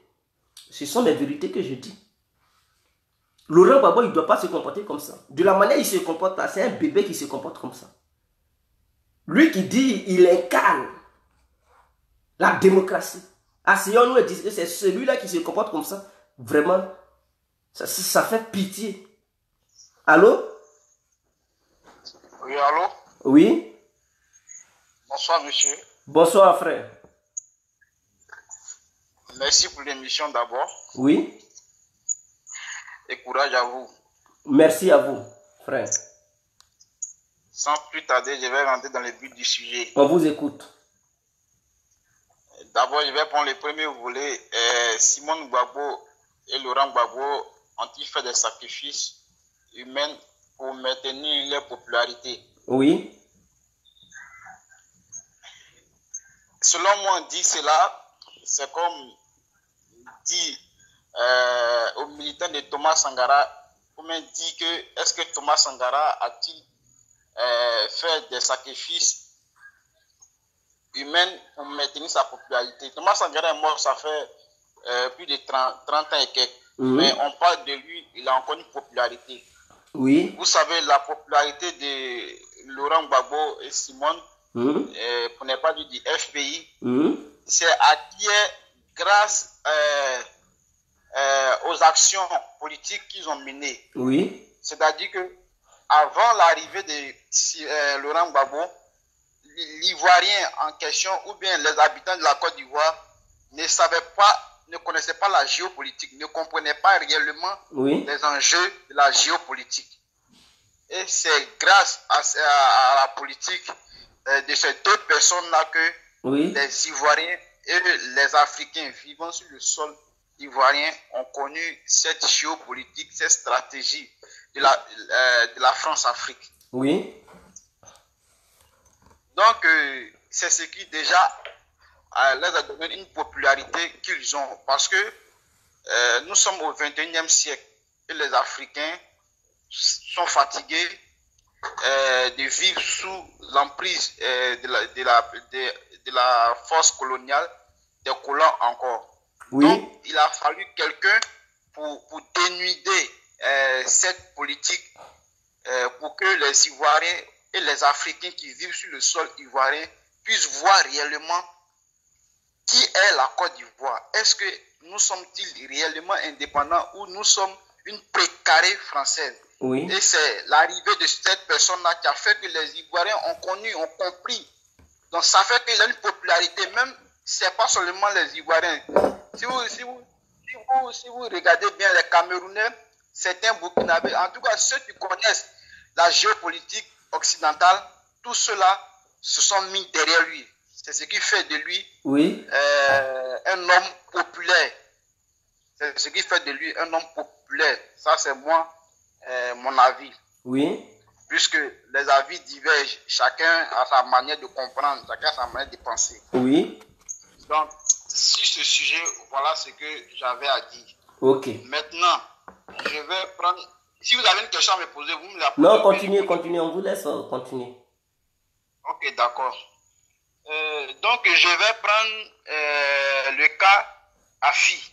Oui. Le cas Afi. Bon, je suis stupéfait en même temps de voir que le ministre Charles Bleu Goudet et le président reçoivent ceux déjà même qui étaient les adversaires hier. Oui. reçoivent, mais ne reçoivent pas M. Afi N'Guessan. Oui. Ça, moi, je n'arrive pas à comprendre. Mais, moi, j'ai fréquenté à Bongouanou. Je suis allé à Bongouanou dans les années 93. Oui. Et c'est comme ça que j'ai connu Afi N'Guessan. Oui. Afi N'Guessan, il a été marginalisé par ses frères Agni. Il a été stigmatisé par ses frères Agni. Sa maison a été brûlée, incendiée par ses frères Agni à cause de la politique de Laurent Gbagbo qu'il menait. Oui. Donc ça veut dire que ce monsieur, un temps soit peu, s'est donné corps et âme pour cette politique FPI. Oui. Il peut arriver un moment où chacun peut prendre des décisions, même si elles ne sont pas les bonnes, mais ça arrive dans la vie d'un politicien. Oui. Et ça, on arrive à les corriger. Oui. Mais je ne peux pas comprendre jusqu'à présent que ces deux personnalités, y compris M. Laurent Gbagbo et sa femme, n'ont pas encore été reçues par Afi N'Guessan. Oui. Et j'ai vu, lors de sa libération, des partisans de Afi sont partis à la résidence de Simon Gbagbo, mais qui ont été chassés, qui ont été refoulés. Oui. Bon, vers la fin, je ne sais pas quelle politique le FPI veut mener. Oui. Qu'ils éclairent la lanterne des partisans ou des personnes qui le suivent. Oui. Parce que nous nous rappelons que d'autres ont pris les armes parce que d'après eux, ils ont été stigmatisés par un camp ou un tel camp. Oui. Donc, nous ne voulons pas revivre cette action-là encore. Oui. Il ne faudrait pas minimiser quelqu'un. Donc, je veux qu'ils essaient de recoller les tissus, ils essaient de consolider le parti FPI. Parce que d'autres en ont besoin des militants d'AFI. Oui. Parce qu'il y a d'autres qui sont pro-AFI. Quel que soit ce que tu vas leur dire, ils sont pro-AFI. Oui. Donc, ils n'ont qu'à essayer de revoir cette politique-là. Je ne sais pas comment ils vont s'arranger, mais ils n'ont qu'à essayer de revoir. Ils n'ont qu'à éclairer la lanterne de tous les sympathisants et militants pour que nous puissions savoir à quoi nous allons nous attendre. Oui. Donc, c'était ça. Ok. On vous remercie, frère, pour votre brillante intervention. Alors, l'antenne est ouverte pour tous ceux qui...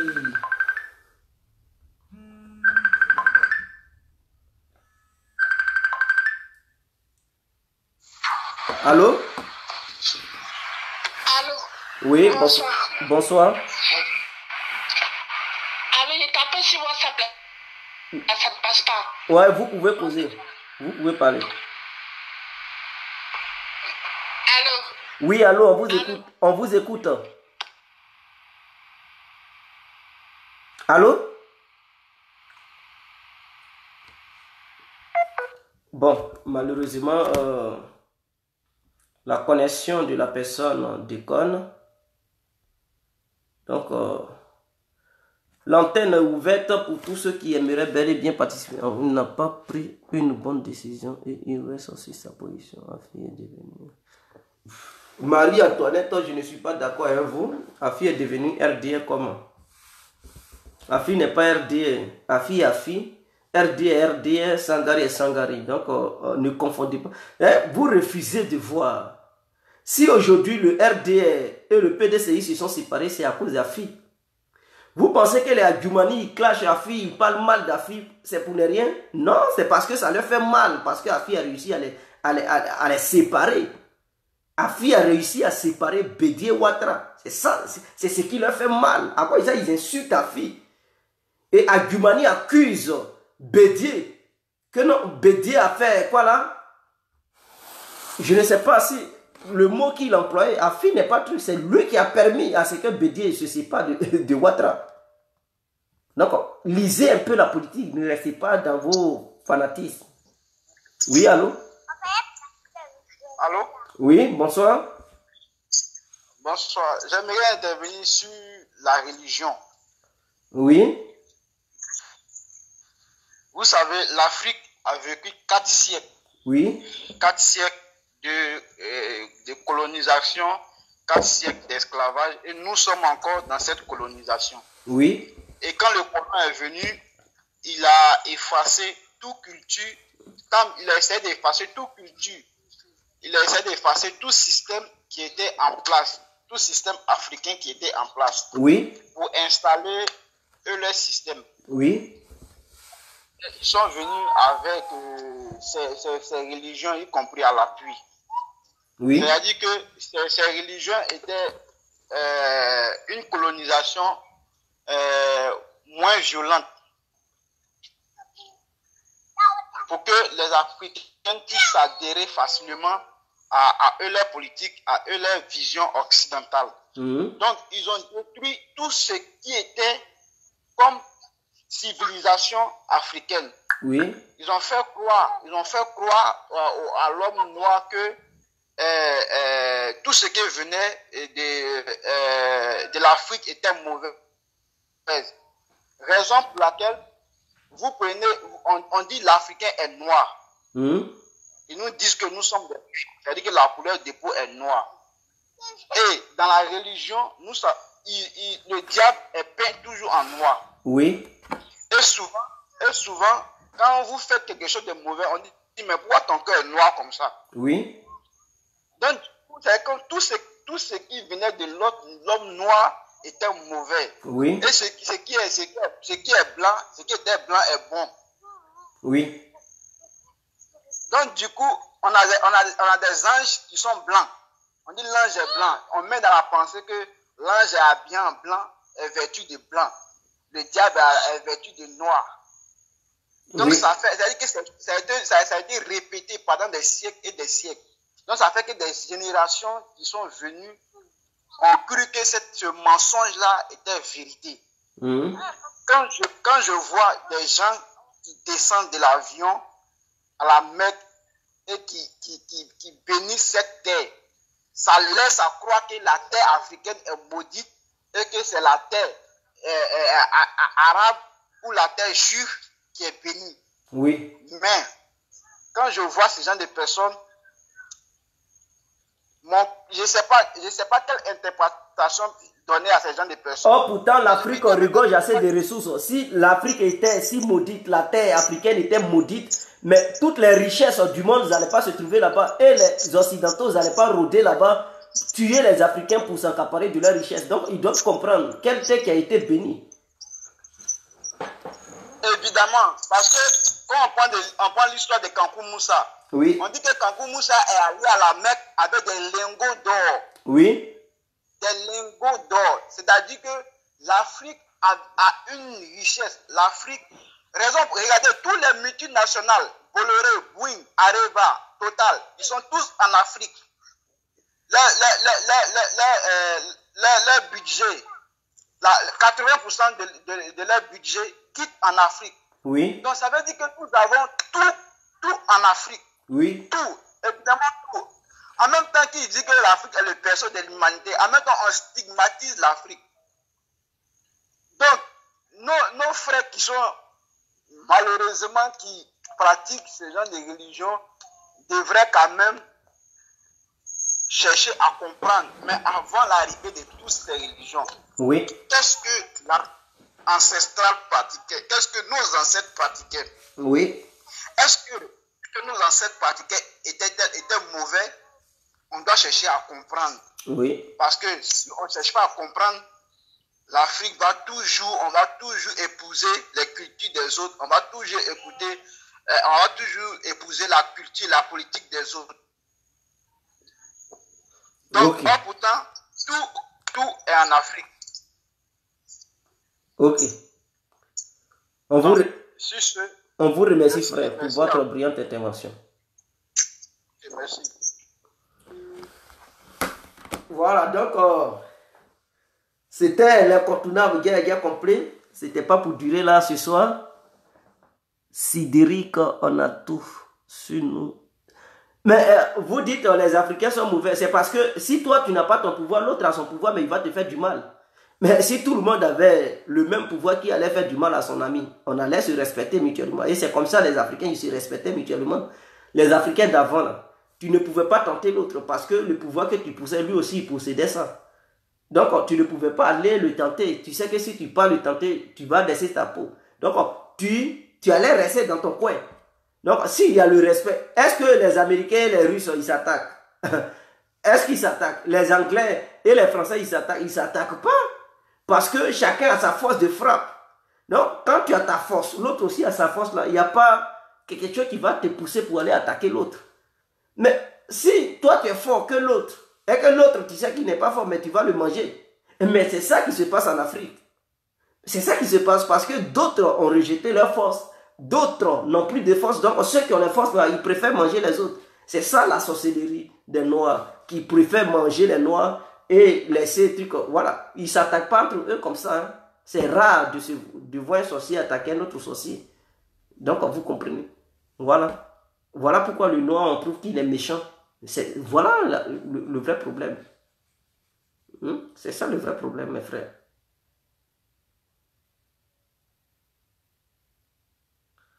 Donc,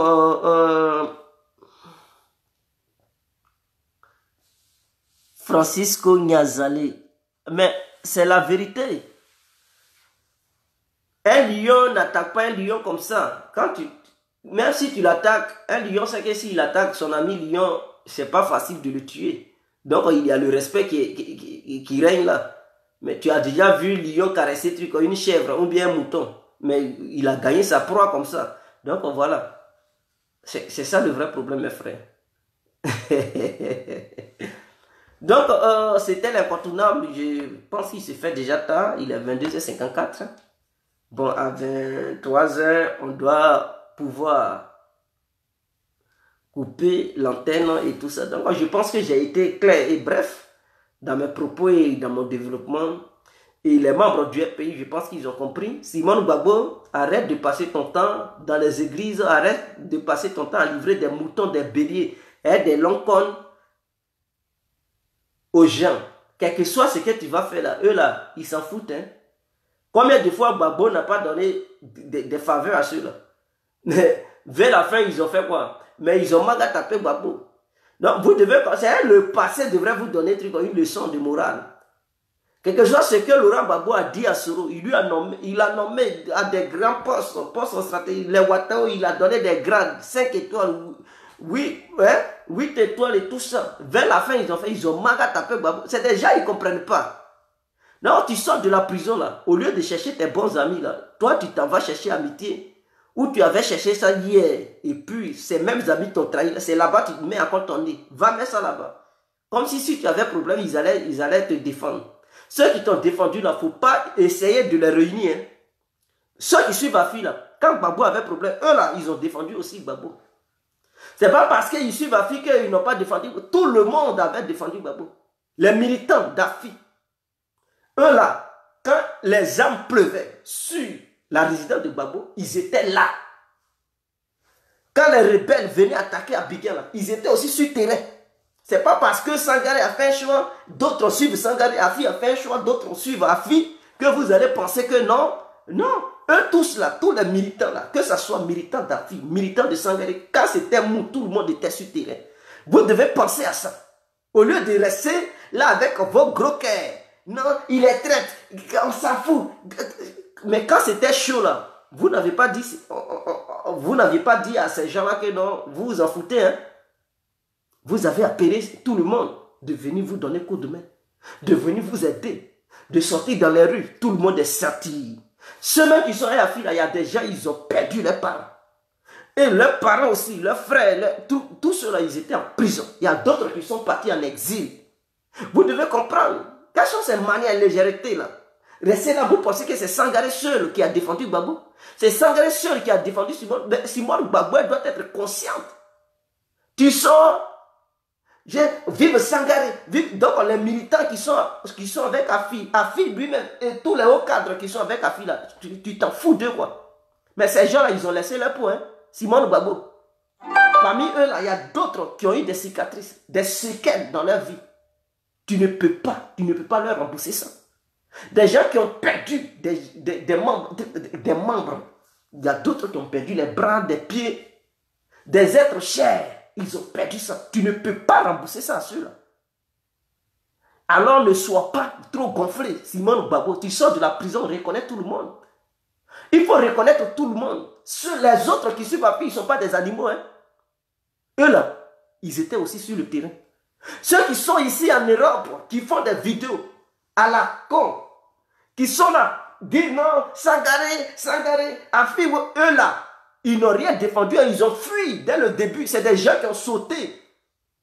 Les clôtures, les militaires qui foutent la merde ici en Europe, qui se disent cyberactivistes, qui encouragent la division, qui traitent Afi de traite, qui insultent les militants d'Afi là. Quand c'était chaud là, c'était les militants d'Afi, les militants de Sangaré, tous ceux à tout camp, que ce soit du côté de Sangaré Afi là, ils étaient sur le terrain. Il n'y a pas un qui a dit, toi, tu es militant de Sangaré, tu es militant d'Afi. Ils étaient ensemble. Ils ont milité. Ils ont été abattus, assassinés. D'autres ont été massacrés, d'autres emprisonnés. D'autres sont partis à l'exil. D'autres sont restés sur terrain. Et avec le temps, chacun a choisi de suivre Sangaré ou Afi. Cela ne veut pas dire qu'ils n'ont pas défendu Gbagbo. Donc, avant de faire vos vidéos à la con, avant de rester là et dire Sangaré est celui qu'on soutient, Afi c'est un traître, c'est militant, et insulter les militants d'Afi, vous faites une erreur capitale parce que vous n'avez pas défendu Gbagbo. Gbagbo vous a nommé. Ils vous ont recruté pour vous mettre dans l'armée. Quand c'était chaud, vous avez fui, gendarmes, policiers, militaires, vous avez tous fui. C'est la population civile qui s'est donnée, qui a lutté pour défendre le pays. Cette population, c'est vous qui étiez censé défendre cette population. Mais c'est qui vous a défendu maintenant et qui a défendu vos parents. Vous avez sauté clôture pour abandonner vos parents, maman, papa, frères, soeurs. Vous les avez abandonnés pour fuir, pour venir en Europe. Et ceux qui n'étaient pas des militaires, gendarmes, policiers, c'est ceux-là qui ont défendu vos parents. Alors un peu de respect. Un peu de respect pour ces gens-là. Ils sont déjà morts beaucoup. Et ces gens-là, ils ont besoin de mouvement. Ils trouvent qu'ils ne veulent pas de Ouattara. Ils veulent chasser Ouattara. Donc, ils ont choisi le camp d'Afi qui veut participer à une élection pour chasser Ouattara. Ils ont choisi Afi. Mais vous avez choisi de boycotter. Donc, il y a deux sortes de militants. Il y a des militants qui attendent Gbagbo, qui veulent que Gbagbo revienne d'abord avant de participer, qui préfèrent boycotter. Et il y a des militants qui sont chauds, qui veulent d'abord, qui veulent participer pour dégager Ouattara. Donc, il y a deux types de militants. Si vous êtes du côté du comportement de Sangaré, que vous suivez Sangaré, mais c'est votre problème. Si les autres sont du côté d'Afi, ils suivent Afi, c'est leur problème. Mais n'insultez pas ceux qui suivent Afi. Parce que ceux qui suivent Afi, là, hier, quand vous étiez dans le problème, ils vous ont défendu. Ils ont aussi participé à surveiller les bureaux de vote pour ne pas qu'on vole les voix de Gbagbo, pour ne pas que Gbagbo quitte le pouvoir. Ils étaient aussi sur le terrain. Donc, quand vous parlez, sachez parler. Vos bouches là, mettez un peu de trucs de Kumanji dedans. Pour ne pas que ce qui sort de là-bas, là, ça ne soit pas de la pourriture. Vous pouvez maintenant appeler.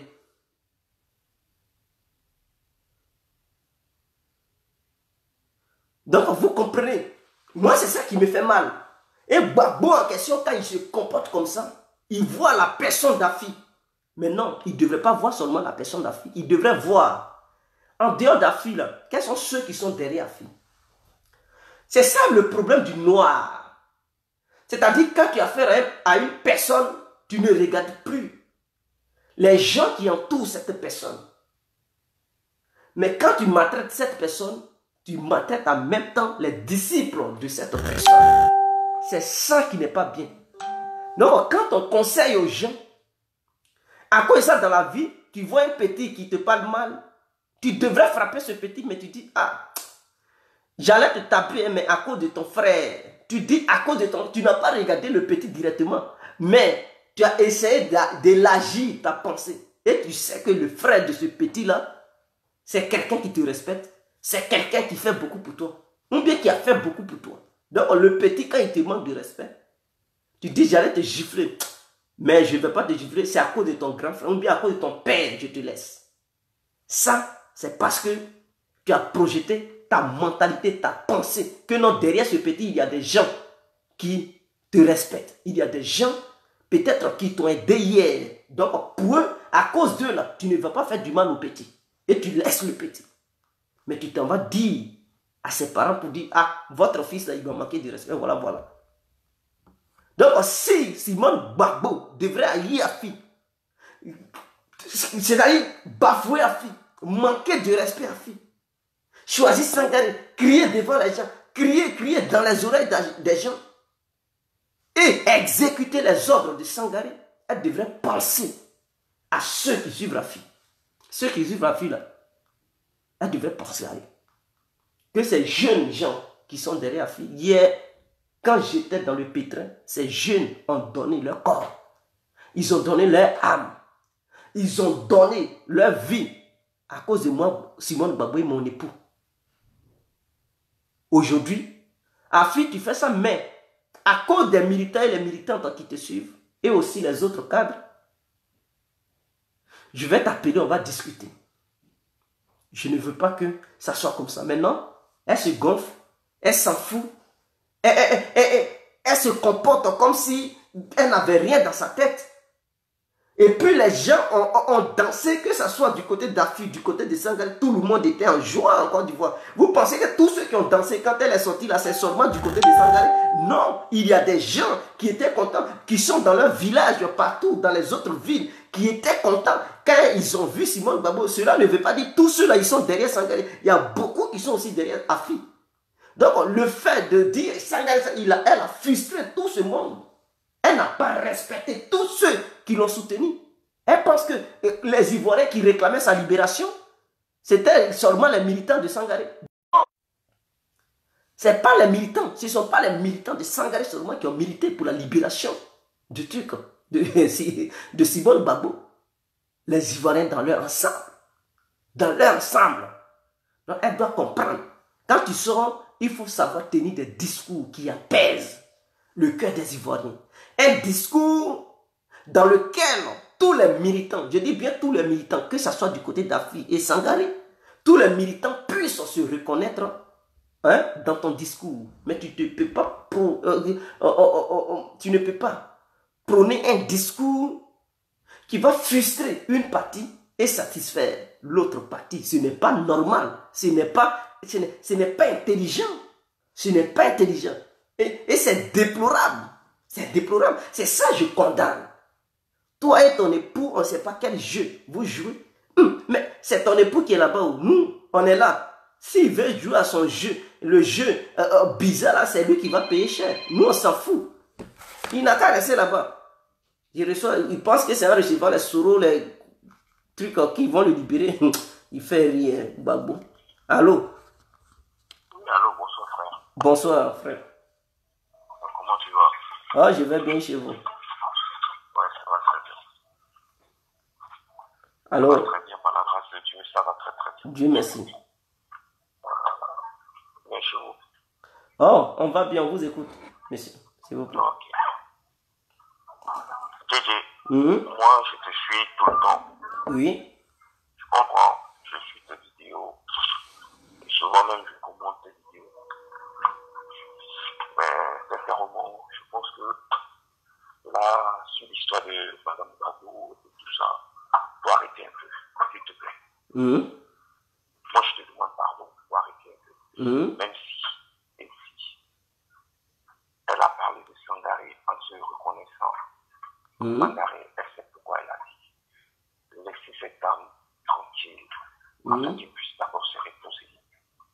D'accord? Laissez cette dame se reposer. Oui, on vous écoute.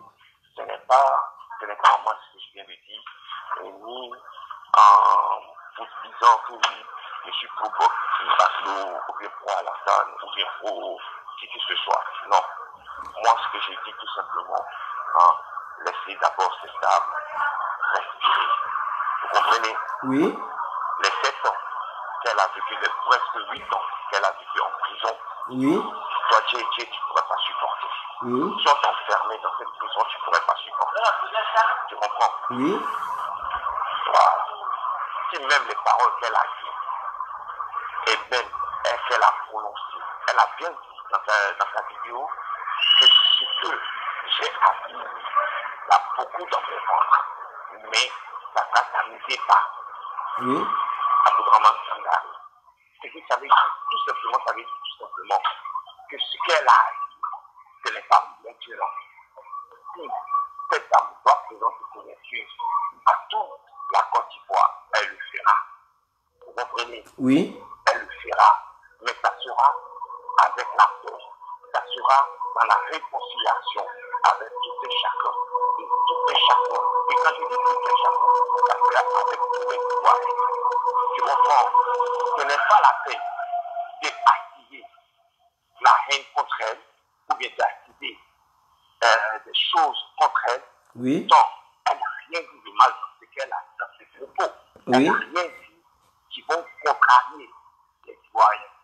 Tous ces Ivoiriens qui sont sortis pour accueillir sa liberté, pour accueillir ceux-mêmes qui sont sortis de prison. Et cette choix-là, on va commencer à proclamer, à marcher avec cette choix. Vous comprenez? Oui. Ce n'est pas la peine d'amener tous les Ivoiriens dans la haine. Parce que ce que tu es en train de dire, frère, ce que tu es en train de dire, au combien ce que tu es en train de propager, c'est de la haine. Oui. Contre Mme Simone Babou. Ce n'est pas par rapport à ce qu'elle a dit, ou bien ce n'est pas par rapport à ce qu'elle a fait, Oui. ou bien par rapport à ce que. Parce que si on doit dire aussi, à la fin était dedans, Bidi était dedans, Torogio était dedans, tous les corps armés étaient dedans. Oui. La Côte d'Ivoire contre la Côte d'Ivoire, tous ceux qui étaient dedans. Donc moi, personnellement, ce que moi je peux dire, c'est de laisser cette dame-là le temps de pouvoir récupérer. Et maintenant, quand il tient, s'il vous plaît, est-ce que vous pouvez un peu parler plus fort si possible? Oh, je parle très fort. Moi, je parle très très fort. Ok. La manière que je parle, c'est comme ça que je parle. Je ne peux pas crier ou bien tout comme ça. Ok, ça va, ça va. Voilà. Et je sais que les gens, moi, je suis moi. C'est moi mon avis. Oui. Personnel. Je ne demande pas à ceux qui vous écoutent de me croire. Mais moi, c'est mon avis personnel. Oui. Laissez cette dame tranquille. Laissez-la se reposer. Laissez-la récupérer ses esprits. En fait, elle puisse réconcilier aussi. Oui. Parce que, de part et d'autre, tout et chacun, on est fautif. Vous comprenez? Oui. Toi, tu es fautif. Moi aussi, je suis fautif. Tous les Ivoiriens sont fautifs. Parce qu'on a cru à quelque chose qui était impossible. Parce que ceux qui sont les impérialistes, ils ne vont jamais laisser la Côte d'Ivoire se développer. D'accord. Oui. D'accord. Ils ne vont jamais laisser que les Ivoiriens puissent se débarrasser d'eux. Oui. Ce que nous devons faire, ça veut dire quoi? Pour que la Côte d'Ivoire puisse être au moins dans les cas. Dans moi, je suis des années 1974, je suis venu juste de l'année 1974. Donc quand j'ai vécu jusqu'en 80, ce que j'ai vu, c'est que les Ivoiriens étaient nés à mort. Oui. Avec les étrangers. On n'était pas contre les étrangers, mais on était avec les étrangers. J'étais burkinabé, malien, guinéen, nigérien. On était ensemble. On mangeait dans la même assiette. Oui. Mais pourquoi ce n'est pas possible aujourd'hui? Et que nous diffusons toujours cette même haine, cette même rengaine contre les étrangers. Non. Moi, je le dis encore haut et fort. Non. Oui. Arrêtons cela. Parce que ça ne fera pas avancer la Côte d'Ivoire. Ça ne fera pas avancer la Côte d'Ivoire. Pourquoi? Parce que tu peux être burkinabé et puis tu peux avoir des filles pour développer le pays. Tu peux être malien. Oui. Tu peux développer aussi le pays. Tu comprends? Ce que moi je te dis tout simplement aux Ivoiriens, c'est d'abord d'apaiser la paix. Ça c'est vrai. Et d'abord de prendre le temps de pouvoir se réconstruire. Et qui veut dire tous les petits de la Côte d'Ivoire de pouvoir se réconstruire. Et pour que cela se passe, on passe d'abord dans la réconciliation de tout et chacun. Se réconcilier avec qui? Avec son Dieu et avec soi-même. Oui. Vous comprenez un peu? Moi, je me suffis les yeux. Et souvent, quand je ne peux pas suivre votre Dieu, je suis sans ambition.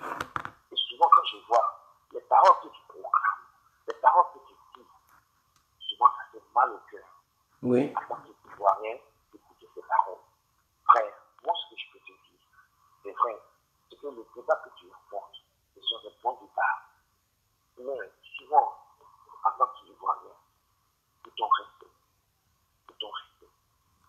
ok. le respect de chaque Ivoirien, essaie de maîtriser tes paroles. Ok, votre dernier mot, que dites-vous au public?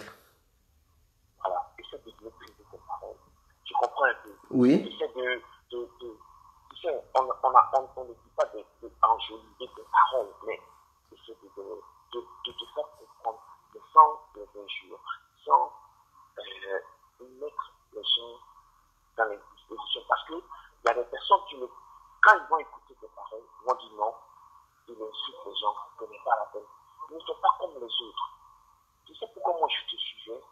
Je te suivais par rapport à l'idée. Je te suivais par rapport à ce que tu disais. Et je trouvais que tu avais la vérité dans ta bouche. Mais souvent, quand tu commences à insulter les gens, je quitte directement ta page parce que je trouve que c'est impossible. C'est impossible. En tant qu'Ivoirien, c'est de respecter. D'abord, l'Ivoirien respecte son prochain. Ok.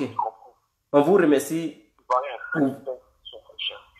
Donc, chaque Ivoirien, je parle sur cette antenne, je sais qu'il y a beaucoup de personnes qui t'écoutent et qui écouteront cette vidéo. Je parle aux Ivoiriens, s'il vous plaît. Ok. Apaisez vos cœurs.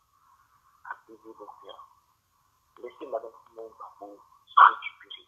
Et enfin, le jour qu'elle tiendra devant vous, elle parlera. L'heure n'est pas encore peut-être arrivée, mais elle parlera. Elle parlera à la nation entière. Ok. De laisser le temps, comme on le dit toujours. Ok. On vous remercie infiniment, monsieur, pour votre brillante intervention. Nous vous en remercions. Merci, frère. Ok, donc, nous allons mettre fin au direct. Je vous remercie, je remercie tout le monde d'avoir participé aussi, d'avoir assisté, d'avoir commenté, d'avoir partagé. Voilà. Donc, c'est très important. Excusez-moi. Donc, je vous... Oui, j'ai coupé, c'est déjà coupé. C'est déjà coupé, vous avez raison. J'ai su cela, donc vraiment.